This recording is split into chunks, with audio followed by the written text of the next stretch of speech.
Hello, everyone. Welcome back to Guardians of the Forest. I'm delighted to be hosting today's session with David Abram and Natasha Myers. Today is part 2 of Module 3, Ancestral Futures. Similarly to the previous sessions, today we're going to have 2 back-to-back presentations followed by audience Q&A. It's with great pleasure that I introduce David Abram, who's going to lead the first session on a collective sentience, listening and learning among the aspen groves. I'm not sure if everyone is acquainted with David's work, but if you're not yet, then you'll have a lot of joy in store for you. And you can check out his podcast and books, articles. There's so much to explore through the work of David Abram. David Abram is a cultural ecologist and geophilosopher. He is the author of Becoming Animal and Earthly Cosmology, and also The Spell of the Sensuous, Perception and Language in a More Than Human World. David's work has helped catalyze the emergence of several new disciplines, including the burgeoning field of ecopsychology. His essays on the cultural causes and consequences of environmental disarray are published in numerous magazines, scholarly journals, and anthologies. A recipient of various fellowships and awards, David Abram's work engages the ecological depths of the imagination, exploring the ways in which sensory perception, language, and wonder inform the relation between the human body and the breathing earth. Thank you so much for being with us, David. I am here in the upper Rio Grande Valley of northern New Mexico, in the high desert southwest of North America. It's a land, I'm sort of situated in the foothills of the Sangre de Cristo Mountains, which is the southernmost spur of the Rocky Mountains. And I am gazing to the west across the huge Rio Grande Valley toward the Jemez Mountains in the distance. It's a pretty blue day, a few clouds floating up there. And in the valley around me are multiple pueblos of the Tewa and Tiwa speaking peoples of this land. And it's wonderful to be with you all. I wanted to share a bit today in relation to the forests in the mountains above my home, the Sangre de Cristo Mountains. We have these huge aspen groves, and maybe I can, I've got a couple brief videos to share with you. Well, one is brief, one is a bit longer. I keep hearing these sounds coming through my screen as people are signing on or signing off. Is there anything I should do to stop all these beepings? That I don't think I always try and turn them off as well. Sorry for that, David. Whilst you're a co-host and sharing your screen, I don't think there's a way to get around them. But as soon as you stop sharing screen, I can stop you being a co-host. So sorry for that disturbance. Okay, I'm not sharing screen yet, am I? No, you're not. All right, I'll share the screen just now to show just a first glimpse of, let's hope this works. So here we are up in the Sangre de Cristo Mountains, the southernmost spur of the Rocky Mountains. And here you can see up among the dark spruce and fir forests, the bright green of the aspen groves, sometimes stretching for miles. And the uppermost aspens haven't even leafed out yet in early June. The snows having just melted there.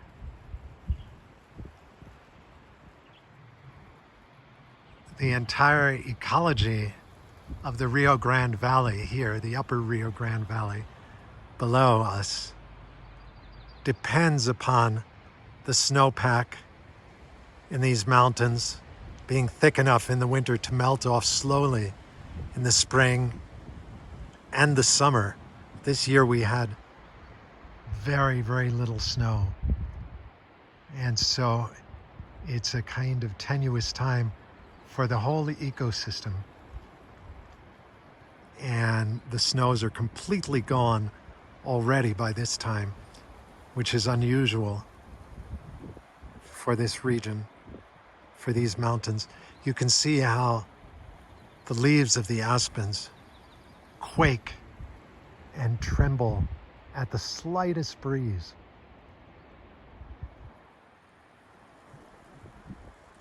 Yeah, it's a magic spot. Okay, so that's just a glimpse of what the groves look like up on the slopes. In every season, they are an astonishment. And for me, whenever I'm stressed out, whenever I'm sort of weighed down by worry, I just make my way up mountain and step inside the aspen groves. And ah, the calm, the ease, the sense of being gentled by these trees um, is is truly medicinal. They are the most magical, the most medicinal of plants in this whole region for me and for many folks that I know. In every season. Now they are just beginning to leaf out. The leaves will get quite a bit bigger in the summer, and then in the autumn, the leaves turn an astonishing hue of gold. And so, oh, Christabel, can you show some of those just photos of the aspen gold in the autumn?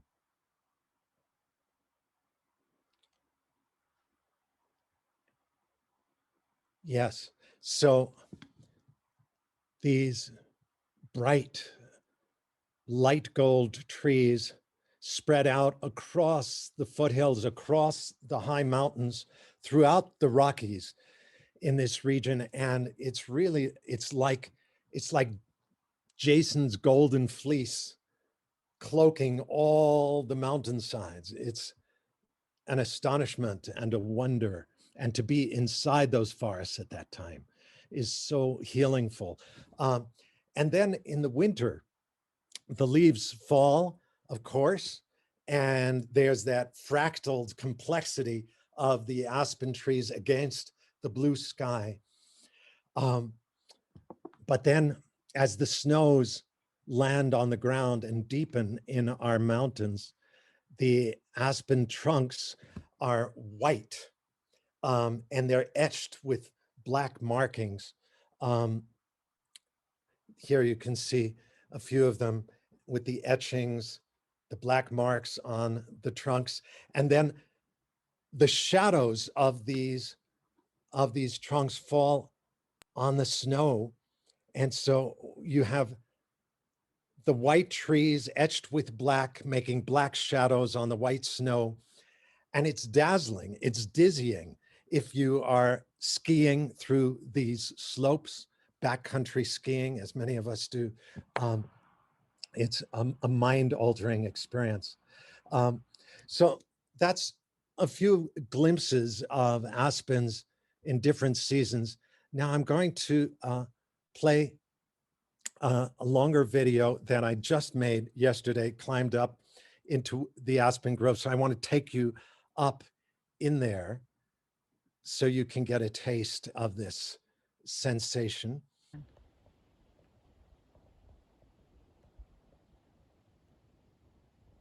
So whenever I step inside one of these huge aspen groves, there's a strange sensation that comes over me, prickling the surface of my body, rippling along my skin, waking up all the pores within that skin. It's the sensation of stepping inside the depths of an immense animal, or perhaps of walking within an immense collective sentience, a collective mind. because aspens are a kind of rhizome. They all sprout from a common root system. There is a singular complex root that interconnects all these trees, as individual as they are, yet they are all parts of one organism. The root system spreads out sometimes 100 acres throughout the grove and is spreading nutrients this way and that, trading water between the trunks. They've dated the age of some of these aspen roots. Just north of here in Utah, they found one that is 80,000 years old. 80,000 years old and still alive. Huh. So in times of stress, the trees die back to the root. In times of real extremis like glaciation periods or ice ages, all the trees die back to the root.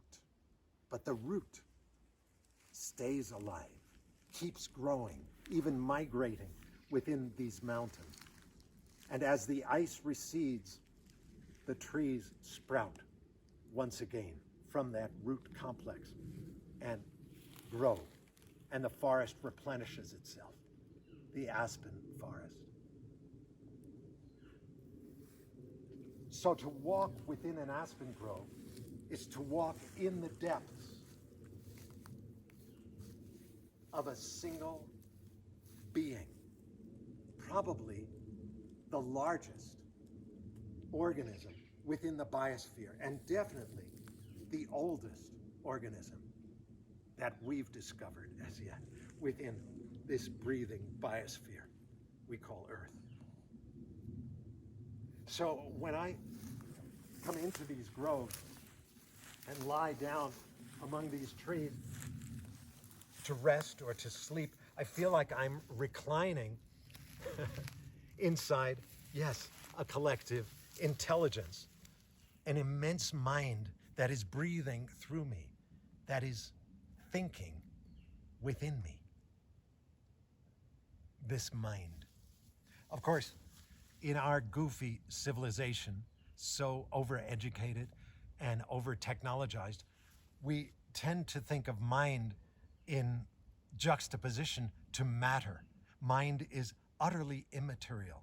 It's a kind of ephemeral essence, a pure spirit that descends from beyond the stars and then lodges itself inside our skull or somewhere inside our head, yes? And we identify ourselves with that mind, that spirit. The body, we think, is just the external house of the soul, or perhaps the temple of the mind, of the spirit. But these ways of speaking, they show how dissociated we've become in the modern world, how dissociated from our animal flesh. Because we think of the body as this architecture or armature that's deployed by the mind as if it was sort of within a robot, moving its limbs, moving its tongue within my mouth. But no, what if I am this body? What if I am this human creature, this two-legged, two-armed animal? Can we affirm and acknowledge that the human is one of the animals here, an outrageous animal, quite strange, clumsy, sometimes gracious, always goofy, but an animal nonetheless, and hence in many ways just one of the gang. Yeah. When we identify with our body, then we no longer feel ourselves looking out at the world as subjects looking at a set of objects, but rather, here I am, a sentient flesh encountering another shape of sentience, another piece of the world's flesh. I am a thing among things, a body among all these other bodies. Of course, I've co-evolved with earthworms and humpback whales and mountain lions and hawks and ravens. And so my body is a variant of all these other animal shapes and forms, as they are variants of me. And so I'm able, by virtue of being body, able to lean into and suss out and empathize with any other body on this earth, even a slab of granite or the lichen spreading on that granite. When my hand explores the tactile field of textures that surround me, I have access to the tangible tactile world because my hand is entirely a part of that tactile field. My hand has its own textures, yes? It has its smooth surfaces, its calloused roughness. And so when I reach out to touch this aspen and move my fingers upon it,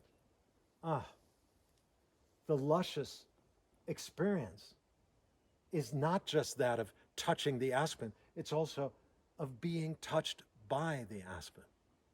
I can feel the aspen feeling me, exploring my smoothnesses and roughnesses, sampling the chemistry of my skin as I move my hand across it. There's this delicious reciprocity to the sense of touch. But not just the sense of touch, all the senses have this aspect to them when we identify with our animal presence in the world. We notice that we're able to smell things, to smell the fragrance of these wildflowers in these woods, or even to inhale the delicious flavors of bread rising in the kitchen that's just come out of the oven, only because we too are a part of the olfactory field. That is, we have our own smells, our own musk and effluvium. And this is evident if you ask any mosquito who might be humming around in the air and following your smells into your arm and landing there and then drilling down within your arm to slurp up some of that delicious blood, because we're able to taste the tastes of fresh bread or of an avocado or any other taste, because we have our own tastes, because we too are edible, because we have our own delicate aftertastes. So the eyes with which we gaze out at the visual field are themselves a part of the visual field. The eyes have their own color, in my case, kind of a greenish brown. They have their shiny surface, like the surface of a pond. And so when I gaze out at these trees in the forest, I'm not just seeing the trunks here and there. I'm also feeling my own visibility. I'm feeling myself exposed, seen by those trees, visible to them. And suddenly I feel quite small within this grove of giants, and quite large in relation to all the herbs and wildflowers around, watching me, gazing up at me. Looking out at the world, we feel the world gazing us. In fact, within an aspen grove, it's almost impossible not to get this sense that the trees are looking at you, because they have all these amazing eyes etched into the trunks, these brown and gray eyes within all of the trunks of these aspens, looking out from the trunk at the other trees and looking out at us, watching the deer as they move stealthily through these woods. So many eyes. In fact, actually, these eyes on the trunks are formed by the branches of the young aspen spreading out from the trunks. But as the tree gets taller, the leaves on those young branches don't get so much light, and they dry up and then fall off. And wherever the branches fall off, they leave these eyes as the scar of where they'd been growing. And so there are lots of branches around us in these grasses. And yet, they are watching us, gazing us. And lest you think that this is just a flight of fancy, consider that these trees are exquisitely photosensitive beings. I mean, in so many ways, the plant world is way more hip to the light and shadow than we are. These trees eat the sunlight, after all. They're drinking the light steadily, even as they're slurping up water with their root system, with their extended collective toes. But trees, like all plants, have photoreceptive cells all along their leaves, but also in these trunks, attuning the tree to the light, cluing the tree into when other trees are blocking the sunlight, and helping the aspens know as they grow where to bend to avail themselves of an opening in the forest canopy. These photosensitive cells regulate the circadian rhythms of these trees, much like they do our circadian rhythms. So, yes, we are watched by the beings we see. And that this is so old in us that this is a basic, primordial way of experiencing the world, is attested by the discourse of pretty much every indigenous oral culture we know of, like the Koyukon people of central Alaska, who say that they live in a forest of eyes, that all of these beings are watching them. Or the Navajo, the Diné people who live just west of here. They say things like, I must be humble in the face of these mountains. I must be humble in the face of these cliffs. I must be humble in the face of these grasses. All of these beings are watching me. Therefore, I must take care how I move. I must take care how I walk upon the ground that feels my steps as I feel it. So every culture once knew that the things we sense are also sensate, sensitive beings in their own right, although their senses are weirdly different from our own. Each shape, each a style of sensitivity and sentience, everything alive, awake, and aware. Okay. So I hope that came across, no matter how clumsy it might be, as as my first ever attempted video. That was yesterday up on the slopes in the groves. So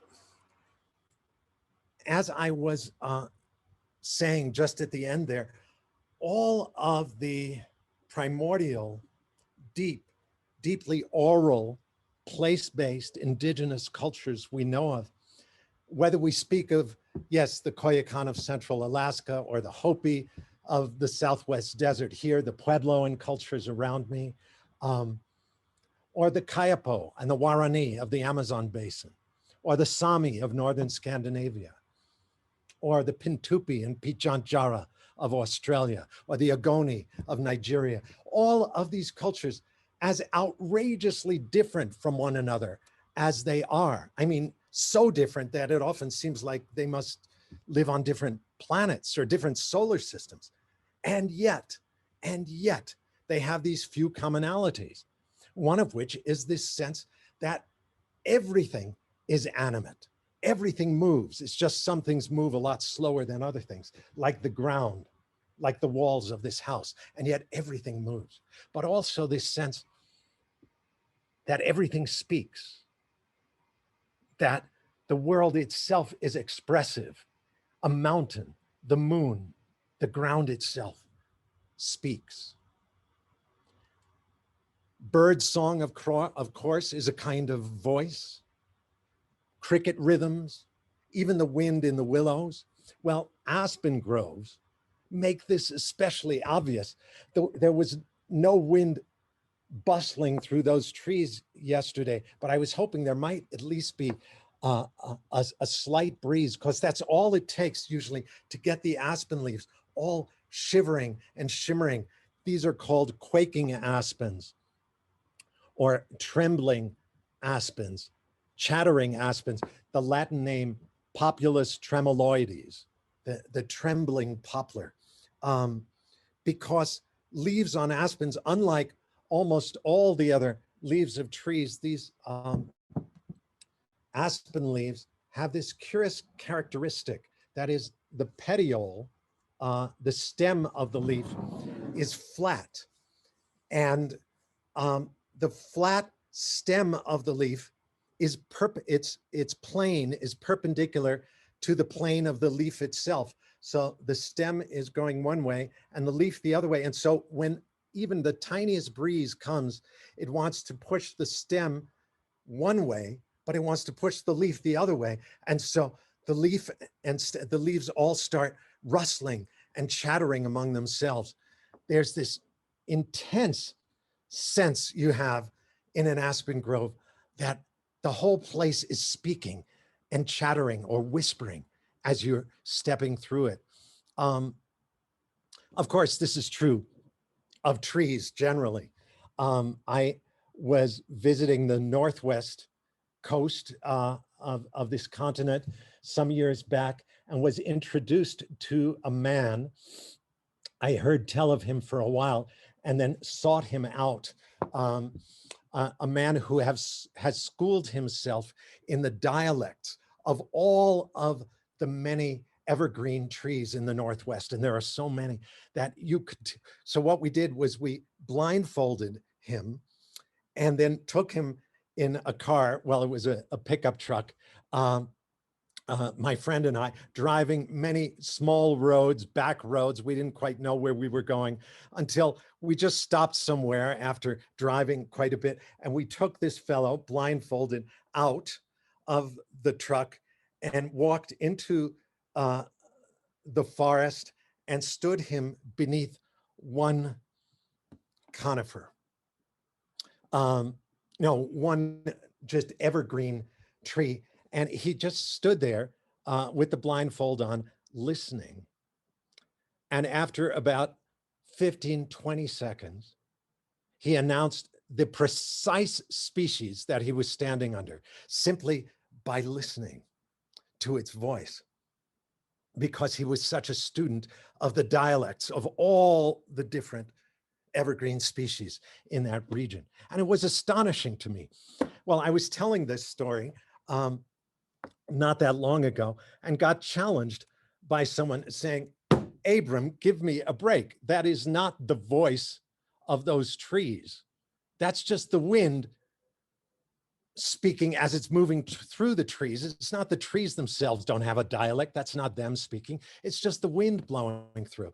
And I thought about this for a moment. And then I said to this fellow in the audience, yes, I suppose you're right. But do you think it's any different when you speak? It's just the wind blowing through. It's just the air passing through your mouth and flapping your tongue. I mean, really, for traditionally oral, place-based cultures,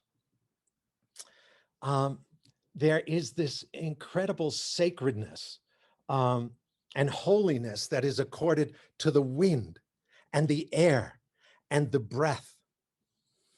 Because for traditionally oral cultures, language is not something that you can look at on the flat page of a book or on the flat screen of a computer. Human language, that is it's what I'm doing right now. It's speaking. And speaking is quite obviously nothing other than shaped breath. Have you ever noticed that you never speak on the in-breath? You only speak on the out-breath. If you tried to speak on your in-breath, it wouldn't sound good, because we can only really speak as we're breathing out. We inhale some of this invisible stuff around us, and then we breathe it out and we let it vibrate a couple folds in our throat and sound our words out into the world. And so it is assumed, since we speak only on the out breath, it's the breath that carries my words to your ears or your words to my ears. The air, the unseen medium of air, is the implicit intermediary in all communication. And this is especially obvious and overt for all of our oral ancestors before we stepped into the regime of writing. So the air for oral cultures is the very medium of meaning. It's the very place of the spirits, where the ancestors' voices linger after our ancestors have passed on. They're still here in the air. And hence the invisible medium of breath and air and wind is uncommonly sacred for deeply oral cultures. I mean, the ancient origins of so many of our words, like our word spirit, is from the old Latin word spiritus, which originally means a breath or a gust of wind. Or our word psyche, from which we get psychology and psychiatry, our word for the mind, the psyche. Where's that come from? An old Greek word, psyche. The verb psychein meant to breathe or to blow like the wind. And a psyche or a psyche meant a gust of wind or a breath of air. Even the Latin word for the soul, anima, from which we get unanimous, being of one mind or one soul. Anima, where does that come from? Comes from the older Greek word animos, which means wind. Just as our very scientifically respectable word atmosphere is cognate with the Sanskrit word atman, which means soul, but they both come from this older Indo-European root, atmos, which means the soul, which is the air which is the soul. Of course, in the literate modern world of the West, we've come to take the air so much for granted. There's nothing particularly sacred about it. We came to assume that the atmosphere was just a conglomeration of random gases that happened to be drawn down and held to the earth by Earth's gravity. It's only very recently, in the late 60s and early 1970s, that Jim Lovelock, sampling the chemical composition of the air around us, began to realize that the atmosphere was very far from equilibrium. There were various gases present in certain proportions that should be canceling each other out and bringing the air to a very different composition, equilibrial composition. And yet, this atmosphere stayed in this far from equilibrium composition continuously, which led Lovelock and then his collaborator, Lynn Margulis, to realize that the atmosphere was being generated, actively generated, and monitored and modulated by all of the living organisms on Earth, interbreathing with one another. Interbreathing. Yes, Thich Nhat Hanh coined that beautiful term interbeing, but I think we need to supplement it with the term interbeing, interbreathing with one another, a term I first heard from the American rabbi Arthur Wasco, interbreathing. Of course, we know that there'd be no oxygen for us animals to breathe in if it weren't being exhaled by all the trees, by all the plants around us, by these forests. So we animals breathe in this oxygenated air and circulate it within us, alchemizing it within our tissues. And then the carbon dioxide infused air we breathe out is precisely what all these plants need for their photosynthetic metabolism. So they breathe it in. So what we breathe out, all the plants are breathing in, and what the plants breathe out, all of us animals breathe in. Talk about reciprocity. By us interbreathing with the forests and the soils and the oceans, we're all percolating into existence this fluid medium of air. So we now know that this far from equilibrium atmosphere is the very signature of a breathing planet, that the air that swirls around us and lofts the clouds overhead is a vital organ of the animate earth, of this huge spherical metabolism in which our individual physiologies are all embedded. And we humans, like all the other critters, are submerged within this invisible and sacred medium of air as thoroughly as fish are immersed in the sea. And so we don't really live on the earth at all. Even though we say this all the time, here we are on earth, or on the face of the earth, we're doing this or that, or we were placed on earth for this reason or that reason. But we don't live on the earth. We live in the earth, or rather, we live in the earth. I've taken to spelling the name of our planet in this slightly different way. E-A-I-R-T-H. That is, I'm inserting an I in the middle of the name. The I is, it seems to me, the letter I, let's see if I can show you this. The letter I is that upright slash by which we speak of ourself, me, I. But that letter, which is just a vertical line, it seems to me is a kind of pictogram. It's a pictogram of the upright spine of this animal who for eons was swinging as a monkey brachiating among the arboreal dendrites of the wider mind. And then we were on all fours on the ground, you know, balancing. Well, we were just sort of, I don't know if I can get the camera to show this, but we were moving around all the time on all fours on the ground until a few of us started balancing on our hind legs for short stretches and then back on all fours. And then at one point, we got used to balancing here enough that we started walking around on our hind legs. So the upright spine, as soon as our spine became upright, all of the trees became our allies in verticality.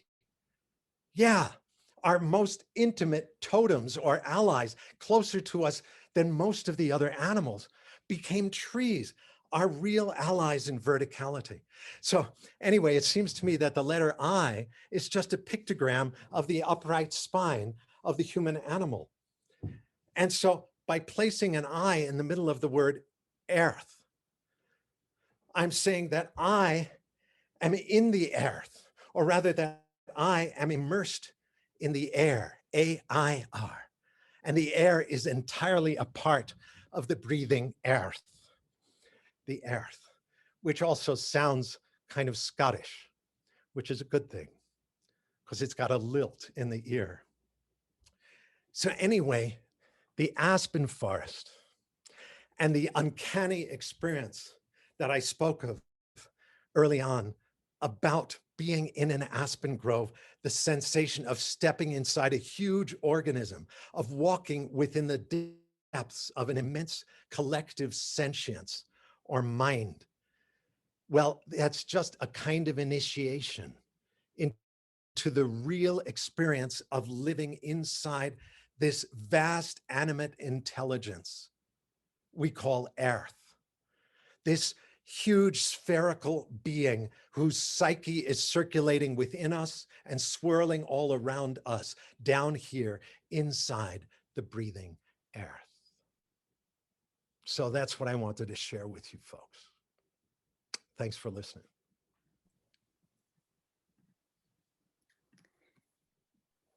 David, thank you so much for that. I'd never heard the terminology interbreathing before, but I love that so much. And I think it really it's real medicine, that term, actually, because I think so often, the narrative of those who are ecologically awakening can be humans are a virus, and kind of anything that we do on this planet is necessarily going to be bad for the planet. But actually, just to understand that our out breath are plants in breath, and vice versa, you can go back to the fact that actually, in essence, we are here when we're in harmony with the natural world in our every breath.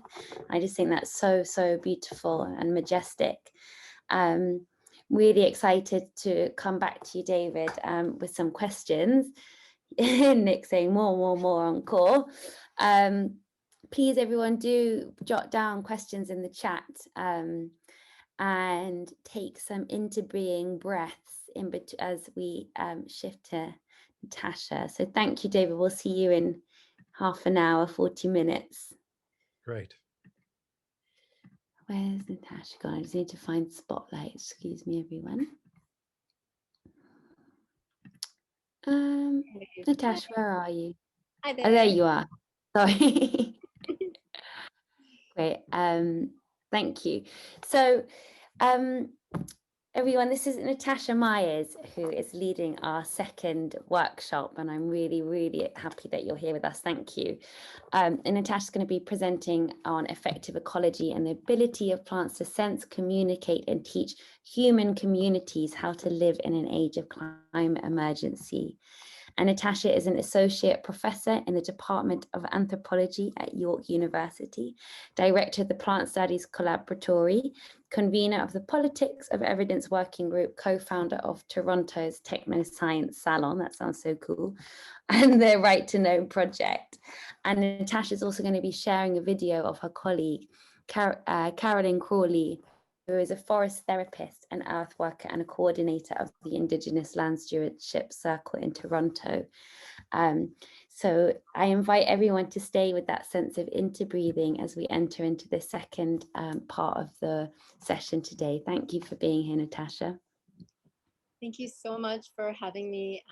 It's such a pleasure to be here. I want to begin with an acknowledgement. We will get to a land acknowledgement, but I just want to acknowledge that I've been through some challenging times. My mother passed away in late April, and it means that I haven't been able to be with you through this time. But I'm sharing this because of the teachings that have come to me around ancestry, and given that our themes today are around ancestry. And I wanted to connect with this idea of ancestral future and the kind of teaching that can come through death and dying, as our beloveds become our ancestors. And to feel the kind of intensity of what it means, what ancestral futures could mean for us when you have someone become your ancestor and then feel them as if they have your back behind you, guiding you into the future. And so this is our place I speak from right now, a very slow and tender place. So what I have to share with you today kind of comes from that place. And I just wanted to honor my mom, Sheila, who left us way too soon. I also want to share with you that my wonderful colleague, Carolyn Crawley, who is a Mi'kmaq earth worker and forest therapist, was going to be here with me teaching today, but she was unable to. But the video that we prepared of her teaching, I hope will be all we need to kind of begin to think with the really brilliant teachings that she is sharing from Toronto's oak savannas. And so we'll talk a little bit about that.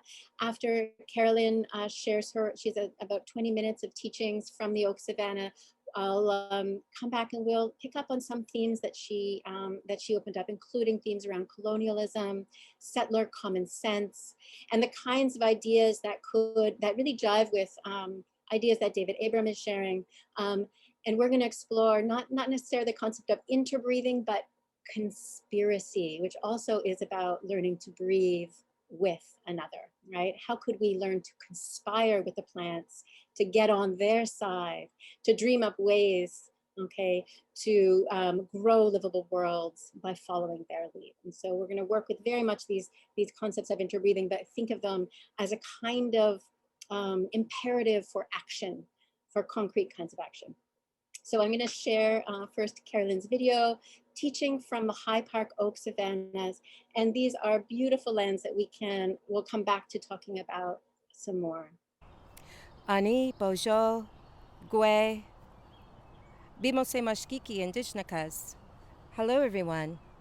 My name is Walks with the Medicines, Anishinaabe Moen, but my English name is Carolyn Crawley, and I'm a Mi'kmaq woman originally from the East Coast, known today as Nova Scotia, in Canada. But Takaranto has been my home since a young child, which is more located in the central parts of these lands. And I come here today to share a little bit with you as I sit in this place that's just close to my home. These are lands that are about 400 acres, known in English as High Park, but it's a significant place for the Haudenosaunee and the Anishinaabe peoples whose territory we are on, with the Dish with One Spoon wampum, as well as Treaty 13. And here I am amongst this forest, gazing upon the trees and the grasses and the plants, and just feeling immense gratitude for all of creation. Feeling the warmth of the sun on my skin and that slight breeze, and giving thanks for those four directions. And also feeling so much gratitude for all the beings that are moving on this land at this time. As I see the insects busy doing their thing, and there's many chipmunks and squirrels that are moving about, and you can hear the song of birds in the background. So I'm thankful for all the teachings and all of the sacrifices that all of creation offer to me every day. And I want to share a little bit about who I am and about my relationship to this place, but also my relationship to Mother Earth. I operate my own business, and it's called Misanokama, which translates to all my relations in Mi'kmaq. And that term is common amongst many indigenous nations from coast to coast to coast here on Turtle Island, what many people know as Canada, the United States, Mexico, and Central America. And that phrase, Misanokama, or all my relations, is really about feeling and knowing that all of creation, from the stone beings to the plant beings, to the animal beings, to the waters, the winds or the air, for the fires, the sun, the moon, the sky, and the stars in the universe, that we're all interconnected, and that I see them as part of my family, as they are my relations, my relatives, to be treated with as much respect, love, and reciprocity as I do my human loved ones. And that there's a great responsibility in the way I carry myself in that relationship. And that, as I mentioned, we are all interconnected. So whatever happens to me impacts the earth, and whatever happens to the earth impacts me. And the work that I do is really about getting people connected to the lands. Because at one time and place, all of our ancestors were in a deeper, more meaningful relationship that was culturally unique and specific to where they were located. And we could see that Indigenous peoples today, all around the world, are still in that deep relationship. But there have been many things that happen in history, such as colonialism and capitalism and industrialization, that have forcibly severed those relations. And so it's really about finding a way back home to that relationship and doing it in a good way. So I guide people on the land and teach them about the plants, who offer their foods and medicines. And someone I'm acquainted with. His name is Joseph Pitawanakwit. He operates his business called Creator's Garden. And I remember a story that he shared with me about the importance of knowing who the plant beings are in the first language. So here, as I mentioned, this is the territory of the Anishinaabe and the Haudenosaunee. And he shares with people about the language or the names of the beings, the plant beings, in Ojibwe or Anishinaabe Moan. Imagine for a moment that for millions of years or thousands of years, that you were always known as Mala, and your name meant something. There was a relationship in that name. And then, with the arrival of colonizers, your name has changed to Susie. And for a long time, many people are calling you Susie and forgetting what your name means. But there is still a memory amongst the indigenous peoples of who you are. And he said that imagine being called Susie, and then one day someone comes by and recognizes you and remembers that you are Mala. And the joy or the feeling of connection that brings. So he teaches about that importance of knowing the plant beings in their first language, in the names of the indigenous peoples who have been in relationship with the plants in that area.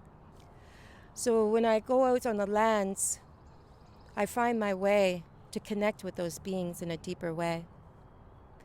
And then create opportunities for people to also slow down and just tune into all of their senses, to notice where they are, to be aware of the sounds that they're hearing, noticing the scents in the air, perhaps feeling any sensations, maybe it's the direction of the winds, and just noticing with all of their senses. And so that work that I do is called forest therapy, but that's just a fancy new word for a practice that has existed amongst indigenous peoples all around the earth, because it's all about being in a deeper, more meaningful relationship. So this practice, forest therapy, is a modern term for an ancient practice that still exists today amongst many peoples.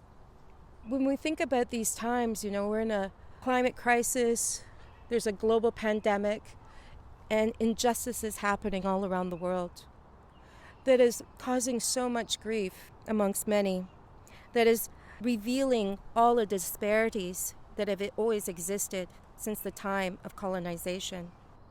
So how do we find our way back home to this relationship when it's ever so more important to be connected to our mother in a deeper, more meaningful way? But it's also important that Mother Earth has survived here for billions of years before the arrival of us, and she was able to thrive. So it's important to recognize that we cannot thrive without her. We need to be in that relationship. We need to be aware of how we walk and our impact upon these lands.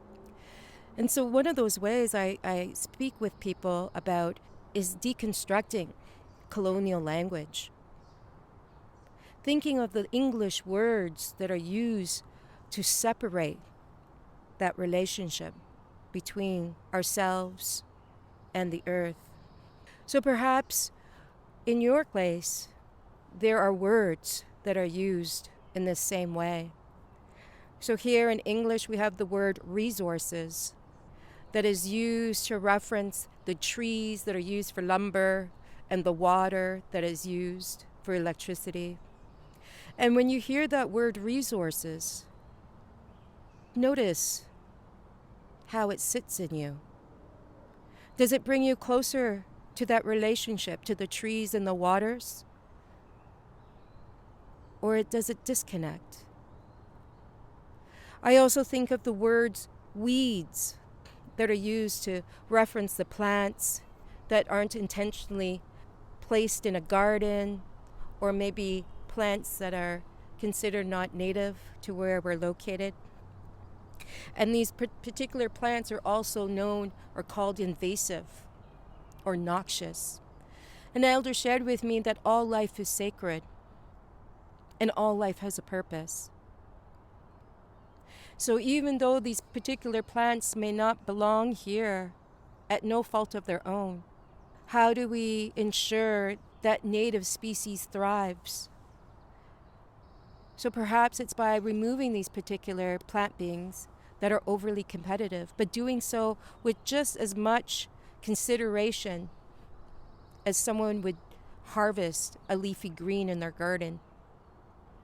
And thinking about how to do it in a good way. Also, when I think about language, think about how a weather forecaster describes the weather. I know today many people might use an app on their phone to check the weather, but if you listen to the forecaster on the news, see how they describe the rain. Here we have 4 seasons, so we have the snow, and it's common that weather forecasters will use words like miserable to describe the rains or the snow. And what I've learned from elders is that water is life. No being can survive without water. And we know today that there are people all around the earth that are praying for the water because there is drought. But then there are also places around the earth where there's so much water, there is flooding. And we can see that happening because of the changes in the climate and the impacts all over. Another behavior that's really driven through colonialism, when I think about all these beings, is the mowing of the grass. Here in this place, known in English, as I said, as High Park, there's manicured places in this park where the grasses are mowed. And unfortunately, when those grasses are cut, they reduce the habitat of many insects and the biodiversity. And it's interesting to learn about the history of the lawns, for they came from England and France. And when people there in the 17th century had mowed grasses, it was a symbol of wealth because they had grazing animals. Only those who could afford animals were considered wealthy. So to start with, we need to look at our own selves. Elders have taught with me that all the work starts with ourselves first. That we cannot neglect our own work and try to make change in our communities or amongst our nations. That we all have an individual as well as collective responsibility to be in right relations or in good relations. For relationships are the foundation of everything. When I think about the plant beings that are around me, there's one particular plant that is often called poison ivy. And this is a plant that is prevalent here, is native to here. And it's a plant that for some people, if they brush against that particular being, they'll develop a very itchy and painful rash. But interesting enough, that plant usually grows in areas that have been disturbed. And usually those areas have been disturbed by people, and that animals aren't impacted by this particular plant. It's only people. So an elder had shared with me that this particular plant is almost as if it's Mother Earth's natural defense to create a barrier, to create that opportunity for that area that has been disturbed to heal and rejuvenate, and to keep those who are disturbing that area out. So I like to think of that particular plant as protector ivy instead of poison ivy. Mother Earth offers so much through sacrifices, but also through teachings. And Indigenous peoples have always known the importance of being in this relationship. One elder shared with me that the importance of gratitude in our day-to-day life, to give thanks and acknowledge all of creation. And also, we can see that modern science, and I say modern science because science has existed amongst indigenous peoples all around the earth since time immemorial, in ways of observation and understanding the interconnected relationships, knowing the properties of the plants and the trees for medicines and for foods and so forth. When I think about modern science, it's slowly trying to catch up to indigenous knowledges. So they've been able to measure the many benefits of being connected in relationship with nature, as well as the practice of gratitude. There are over 1,000 studies to show the many benefits. Some of those benefits that when we spend at least 2 hours a week on the land, that it can alleviate symptoms of anxiety and depression and stress, that it can increase our memory and creativity, and that all the plants and the trees emit a chemical called phytoncides, which is a natural defense mechanism for them against attacking insects and rotting. And when people inhale these phytoncides, there are studies to show that they can increase our NK cells, which is a type of white blood count cell that actually helps to support our immune system. Just thinking of that gift that the plants and the trees offer to us every day to support our own well-being. You know, even thinking about the air that we inhale and exhale. And as I'm looking at these trees, you know, knowing that they're all in communication with each other through their root systems and the mycelium that supports them. And as I said, this is being studied through modern science, but it's always been known amongst indigenous peoples. So I just want to end off with the importance of taking that time in our own relationship to work on ourselves, to find a way to connect in a deeper, more meaningful way with the practice of reciprocity. What are we going to offer back to the lands, to the waters, and to all the beings? And perhaps it's finding a spot on the land somewhere close to your home or where you work or if you're going to school. And it could be a large park, it could be a little parkette, it could be even a backyard if you have a privilege of having one.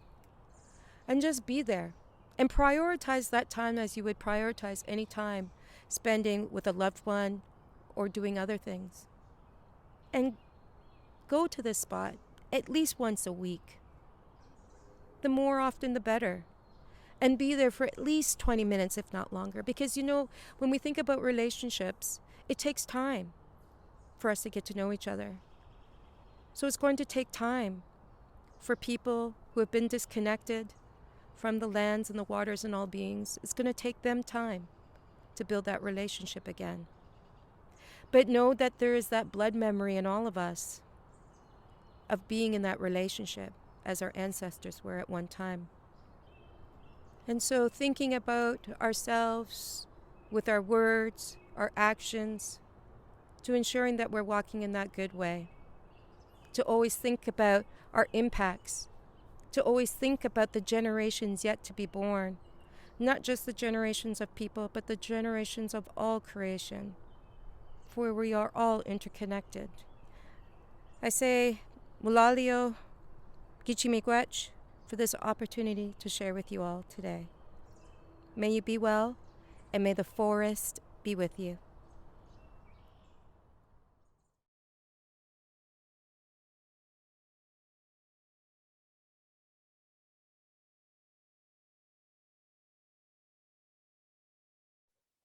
Wonderful. Thank you. Thank you all again for your attention through that. Carolyn and I work together with the Indigenous Land Stewardship Circle, and her work and her friendship, the collaboration that we have has just been really special to me. And I wanted to lead with her because Indigenous stewards of the land, Indigenous earth workers need to be our guides, need to be the people who take leadership around thinking about whose ancestors are going to lead us into the future. And I want to just say a very brief word around land acknowledgement, because Carolyn opened up with an acknowledgement that these lands where I am also sitting right now, the lands that are pictured behind me, are the lands of the Haudenosaunee, the Confederacy, the Anishinaabe Nation, and before that, the Wendat Nation. But one of the questions that we have in the work that I'm doing is how these land acknowledgements have become routine, how they become rote, how they become empty. And one of the things that has guided my work is the question of how can acknowledging the lands be an opportunity for us to become responsible to the land and to its people. And I'm really interested in this work of, once we do know the history of these lands and we do know the history of dispossession, what does that obligate us to do? How do we respond? And so all of my work in the last, since 2014, has really been organized around the practice of learning how to pay attention to the land, which itself is a sentient being, already paying attention to the world around it. How do we acknowledge the land as a being worthy of address? So that's the place where my work stands. And a lot of the questions that I have are like, what is in the way of us doing this work? What are the obstacles? And as a white settler to Turtle Island, my responsibility is towards opening up and showing us how colonial common sense has shaped our understandings of ecology, has shaped how we understand and appreciate and reckon with the world. And this is deeply resonant with what Carolyn has been sharing about the language of something like resources. If you ever hear anyone talk about forests as ecosystems services, that should send really discomforting feelings through your body, right? These are not ecosystem services. This is not an economic system or in that frame. So what I'd like to share with you today, a little bit about colonial common sense in these oak savannas and how it participates in Indigenous dispossession. And I want to share with you some work that I've been doing around detuning settler common sense or colonial common sense. What kind of work could we do on ourselves, just as Carolyn was suggesting, to transform our attentions, to transform our language, to transform how we are in relation. And so the work that I've done with Becoming Censor, with Ayalin Liberona, who created the film that we just saw, is a practice of learning to do ecology otherwise. How could we learn to practice ecology as if it were an ally to Indigenous sovereignty and resurgence, rather than the handmaiden to dispossession? And I know that might sound harsh. How is ecology, this great science which should save us all, how is that so violent? And turns out it has been central to the dispossession of Indigenous people. And I'd like to end, if we have time, with just a brief glimpse into this concept of the Planthropocene, the scenes in which people like us could learn to conspire, a form of interbreathing, but one with a real activist element, a desire and an urgency to learn how to become of service to those beings who have breathed us into being. And so I don't think about so much of us as all in the earth or on the earth, but I think of us as of the earth. Okay, and so that's the distinction that I'd like to bring. What changes when we recognize that we are of the plants? We are not only human. So this is an image from the Oak Savannah, and one of the joys I want to share with you is that both Carolyn and I have been sitting here in this spot regularly for years and years and years, and it wasn't until 2018 when we first met that we realized that we have the same spot that we've been sitting in this place, just in the Oak Savannah of High Park on this beautiful mound in this incredible ecology.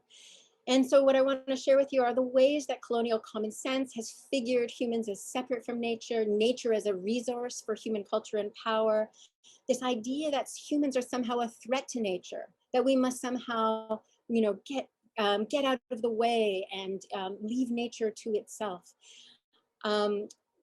the teachings from the Indigenous earth workers I've been working with help us to see that these are not truths. These are actually in the way of us forming relationships.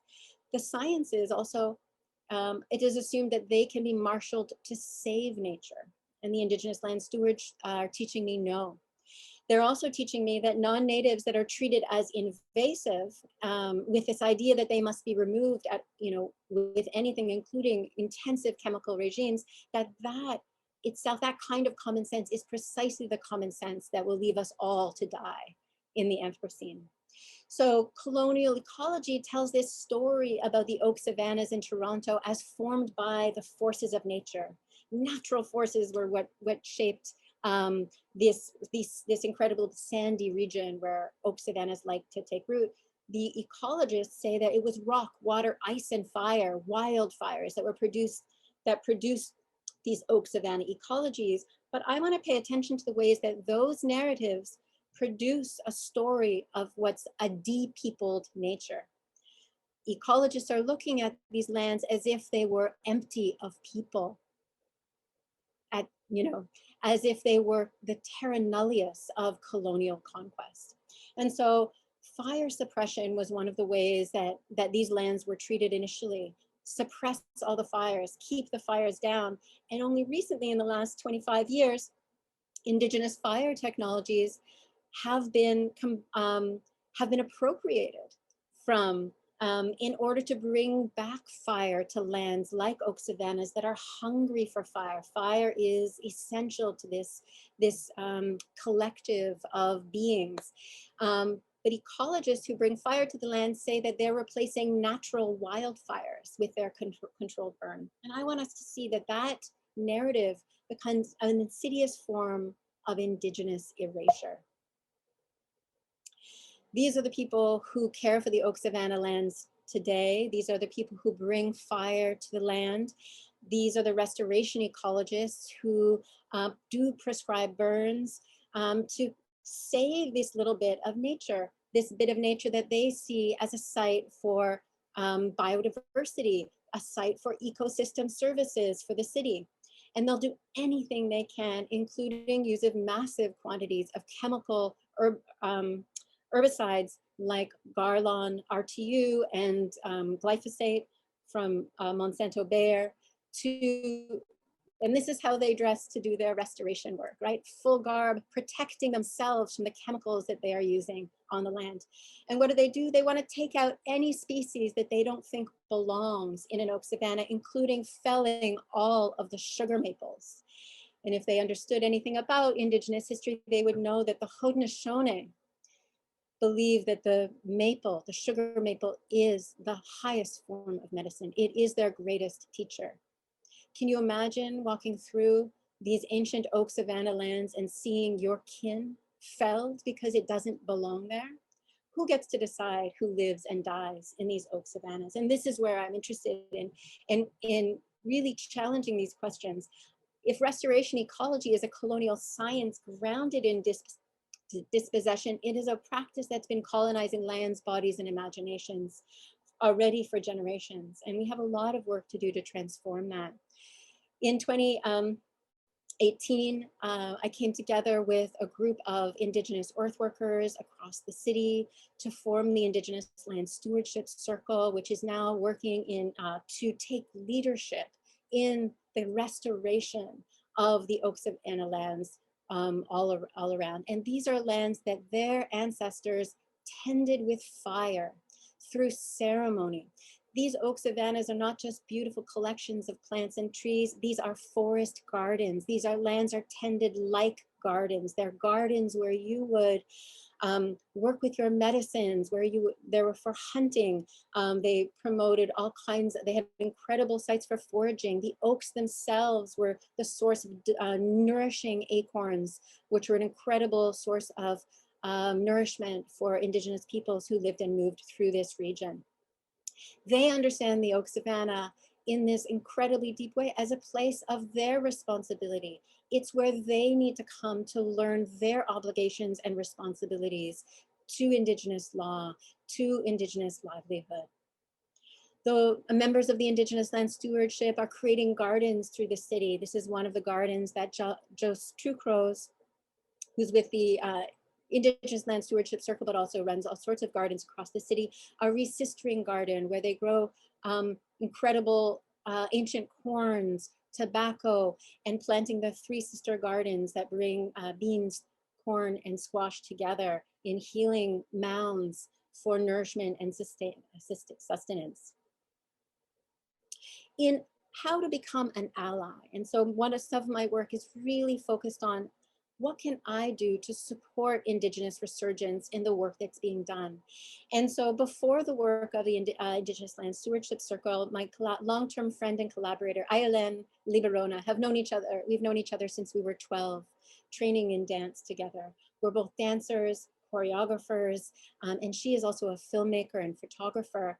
And we've been experimenting with ways of detuning settler common sense, colonial common sense, in order to tune in to other temporalities, other modes of attention, other ways of being with and of the land around us. And we call this project Becoming Sensor in Sentient Lands, recognizing that in order to begin to attune to the phenomena around us, we need to be sensitized, not just to the beings around us, but the power moves of a colonial governance that will, dupe us into thinking that we're doing something good for the planet by calculating ecosystem services. So part of the work is unsettling our imagination around ecology. So I love this little sign. It says monitoring plot. And it's a sign that's being put up around different parts of the High Park where they have done restoration work. And I love it because you can see that this sign isn't really able to monitor much on its own, right? As if, they'd come once every 5 years and take a photograph of that site. Ayelen and I are interested in the embodied practices that could bring us into alignment with this land so we could learn how to pay attention to this land, which has been paying attention all around it forever. And so we work with a practice that we call ungridable ecology. We're practicing a way of doing ecology that could never be snapped onto a grid or calculated by any metrics or norms that we have. It's a practice of detuning settler common sense by altering our embodiments, being with and moving with the phenomena around us so that we can sense with beings. And so the images that we've generated through this work are not images of any thing or object. They are encounters. They are registering an encounter, a relation, an affective experience. And so here, the quality of oak sentience can come through if the photographer allows themselves to move with the tree while the tree is lifting them in a sense of reverence. Or the quality of a shiver through a cold forest can be felt if the photographer is also shivering with their body. Moving through the land and across the landscape with these altered attentions allows us to cultivate plenty sensitivities, to feel around the world with a mode of attention attuned to light in new ways, registering those phenomena, registering movements and attentions. If you ever wanted to experience a tree dancing, you just have to dance with it. Let yourself be pulled by the movements of the tree and it will guide you. And here you can see in images that we've attempted to sort of show what it might be like to feel that tree moving you. And it's in a dance between the photographer and the tree that this moving, animate practice can be revealed.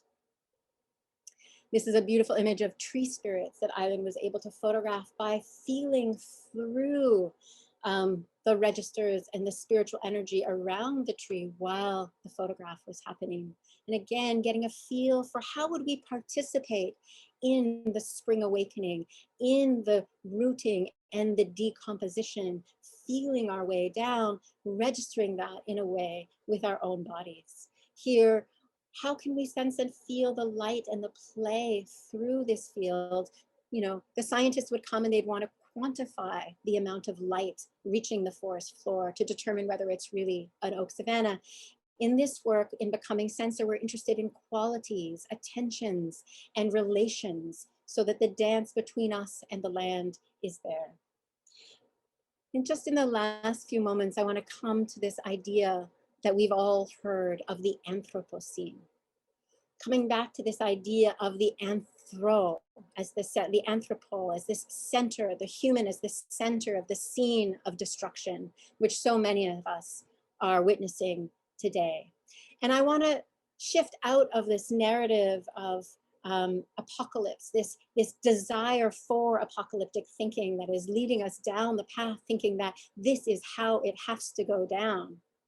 I want us to imagine an interbeing concept like the Planthropocene, where we recognize that humans are not divisible from the plants. In fact, we are of the plants. The Planthropos is that hybrid figure that holds together the plants, all the plants and all the people in a form where we are not disconnected. We actually are enveloped by them, by their incredible atmospheres that they make, by their incredible bodies, their bodies that taught us taste, color, texture, smell. We learned all of our senses through the plants, recognizing the Planthropocene as a scene in which we could stage, and I want to move out from this idea that it's some sort of era or scene into this idea that these are scenes that we could stage around us, scenes of plant people conspiracy in which we could learn with the plants how to be growing livable worlds.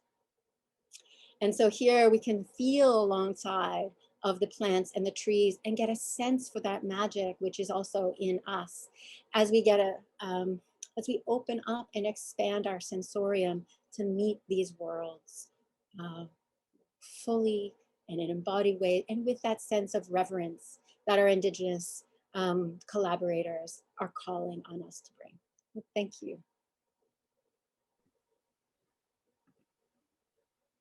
Thank you so much. Thank you so much, Natasha. If you just stop sharing your screen, unless you want to share that for a little longer, but I'm going to add, so yes. Did you want to say?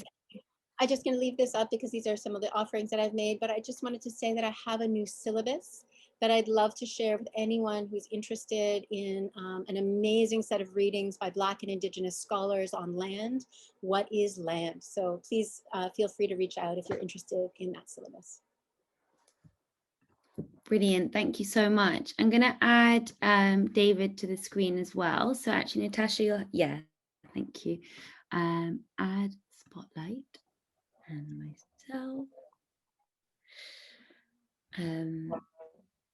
Thank you so much. It was wonderful to hear you speak about the Planthropocene. I loved that so much. And also how you touched on, the importance of us shifting out of these dystopian narratives. And this is something that I'm hearing a lot more people speak about. I'm just noticing a bit of feedback. Let me just check no one else has. Is it okay for everyone? Yeah. Yeah, I'm just going to put some people on mute. So excuse me. Okay, maybe that's better. Meanwhile, thank you so much, Natasha. That was really scrumptious. And tremendous thanks to Carolyn as well. Very beautiful. I will extend that. Thank you. David, Natasha, before we kind of go into questions from me and from the audience, I wanted to invite you both to perhaps respond to each other if you had anything, particularly that was standing out, place of contention, of agreement, just to open it to you both before going into questions. So much resonance. So much. Lots and lots of resonance.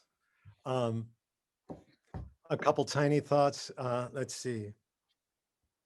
One in relation to, I love this reframing of Anthropocene as Planthropocene or Planthropocenes, scenes of seeding plant people conspiracies. Yeah, that's just gorgeous. I think many of us have been trying to work creatively the language. Once we got saddled with this outrageously hubristic term, Anthropocene, that is in ever so many ways, it is the most anthropocentric possible way of framing the era that is now upon us. Um, um, and of course, in the scientists, um, the various geologists who came up with this term were not poets. And so they were not paying attention to the deeper resonances that go with the word and the associations, and perhaps not noticing that it would very quickly become an almost aspirational term. Wow, the human, we are now coextensive with the planet itself.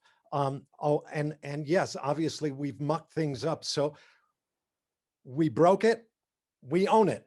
And it's up to us to engineer this world as we see fit. So I think it's a terribly dangerous term. I too have been working in relation to it, as many others have, trying out, looking to find other ways of framing this era.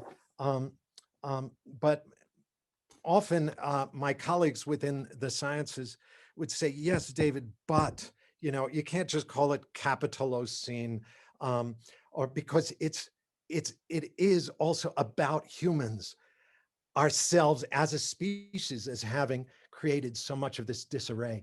And so I thought about that, and it occurred to me, well, if we really want to underscore our species' role in what has come down, shouldn't we perhaps not use the term anthropos, but work with the term human and the fact that it is cognate with the word humility, both of them from this old Indo-European root, something like hum, which means humus, the human from the soil, an earthling or a soil being, and humility is what holds us close to the soil. Why not call this the dawning era as the Humilicene, era of humility? Because Anthropocene leaves no room for a turn back toward humility. And it's so arrogant. And so I wonder about that. And people say, no, Humilicene, it sounds like humiliation. I think, yeah, perfect. We ought to be humiliated by what we've wrought. So so that's another term that I want to toss into the mix, the Humilicene, the era of humility. Or in oral tradition, we could call this the dawn of the Humilicene. We would call this time we're living through the humbling, the humbling. And then one other thought, just replying to very beautiful words you shared also about not being on or in, but of the earth and of the plants. Yes, yes, yes. And I just want to clarify that when I speak of being in or feeling ourselves inside a vast sentient presence, or our bodies embedded within this huge spherical metabolism we call the biosphere, or we call Earth, or Earth, I what what I'm trying to gesture toward there is something that I'm committed to, which is a replenishment of oral tradition, of oral culture, of the cultures of face-to-face and face-to-place storytelling. It seems to me that many of my Indigenous brothers and my Indigenous sisters have taught me so much that in culture built, grown, and continually inculcated through story, well, one walks within the landscape, one feels oneself embodied within the terrain, much as a character is situated within a story. That is, you feel yourself inside something, this huge, whether it's in the belly of the beast or in a vast story that is unfolding all around you, wherein you and the grasses and the trees and the mountain are all players, just as vital characters as we are. And it's that sense of feeling ourselves inside a story or inside an imagination that is not ours, and it's not inside us, and the mind is not located inside our heads, but rather there is an interiority to it, not because it's in us, but because we are in it, along with all the other animals and the plants and the drifting clouds. We live within this story. So that's what that means to me. That's so stunningly beautiful, David. And I'd love to ask you both this question of, you obviously touched on it in your individual presentations, but just if we kind of go like step out and go a little bit big picture, if you don't mind, as to what do you think it would take in order to get this shift towards the Humilicene or the Planthropocene? Because within us, we might have these practices that allow us to become more connected with our senses and be able to understand that we're part of this huge animate world. But how could that kind of scale out? Do you have visions of what that might be and how we might get to that place? I'll let you decide, whoever feels most ready for the question to start. Happy to share. I think it's really great and like an important, really important question. And one of the things I want to frame again, just to come back, you know, if the Humilicene is a place that we have to reckon with, right? To reckon with the shit that we've done, pretty shitty things to the planet. We also need an aspirational episteme. We need something to aspire to. And so we need to be able to be like, oh, what are the practices, right? And so the open-endedness of the Planthropocene, or that it's not a scene, it's not one scene, it's actually every scene, all the scenes, and that we can collect up those scenes. And people are staging these scenes of plant people conspiracy in incredible ways. They're both ancient, right? These incredibly ancient traditional knowledges, which have always been about supporting plants to grow and nourish the land and the waters and everybody else, not just us, right? And then the new scenes, right? All these incredible projects that are trying to transform how we relate. But there are really crucial pieces here. The Planthropocene, or these scenes, are decolonial projects. These are scenes that cannot be staged if you are growing capitalism. They can't be staged if what you're growing in your garden is more colonialism. You cannot stage a scene of plant people conspiracy if you are participating actively in dispossession. And so there's really deep work to do, but beyond the work that we do on ourselves. But it's political work. It's work on colonial governments. It's work on supporting Indigenous land sovereignty movements. It's work towards centering the leadership that we see all around us that could be that real change and be that real difference, right? And so a Planthropocene is a scene in which it would be unimaginable. Strip mining would be unimaginable. Clear cutting would be unimaginable, because reverence is the basis of our relationship with the plants in any Planthropocene. It is about being in good relation. It is about reciprocity. It is about asking for permission. It is about giving back. What are you going to give to the plants that have given you so much? And so if we're staging a practice that requires us to, you know, first be reckoning with colonial privilege, first be reckoning with racial injustice. So at the core of the projects of Planthropocene work is the question around racial justice. We cannot move forward until we resolve the Plantationocene, which is all around us, which is the history of plantation agriculture, which has been the core of slavery and capitalism. And so all of these systems are intimately connected, and we actually have to work on all of them at the same time. So the Becoming Sensor project is a beautiful way for us to work with community, non-Indigenous community, to get them to activate new kinds of sensations. But until we are collecting ourselves up to change the ways, change the governance of, say, just High Park, for example, how High Park is managed, that work is where the work is really at. And so I think these are scenes that are being staged around the world. And part of it is recognizing what's generative about this kind of work and how it's world changing, right? So if we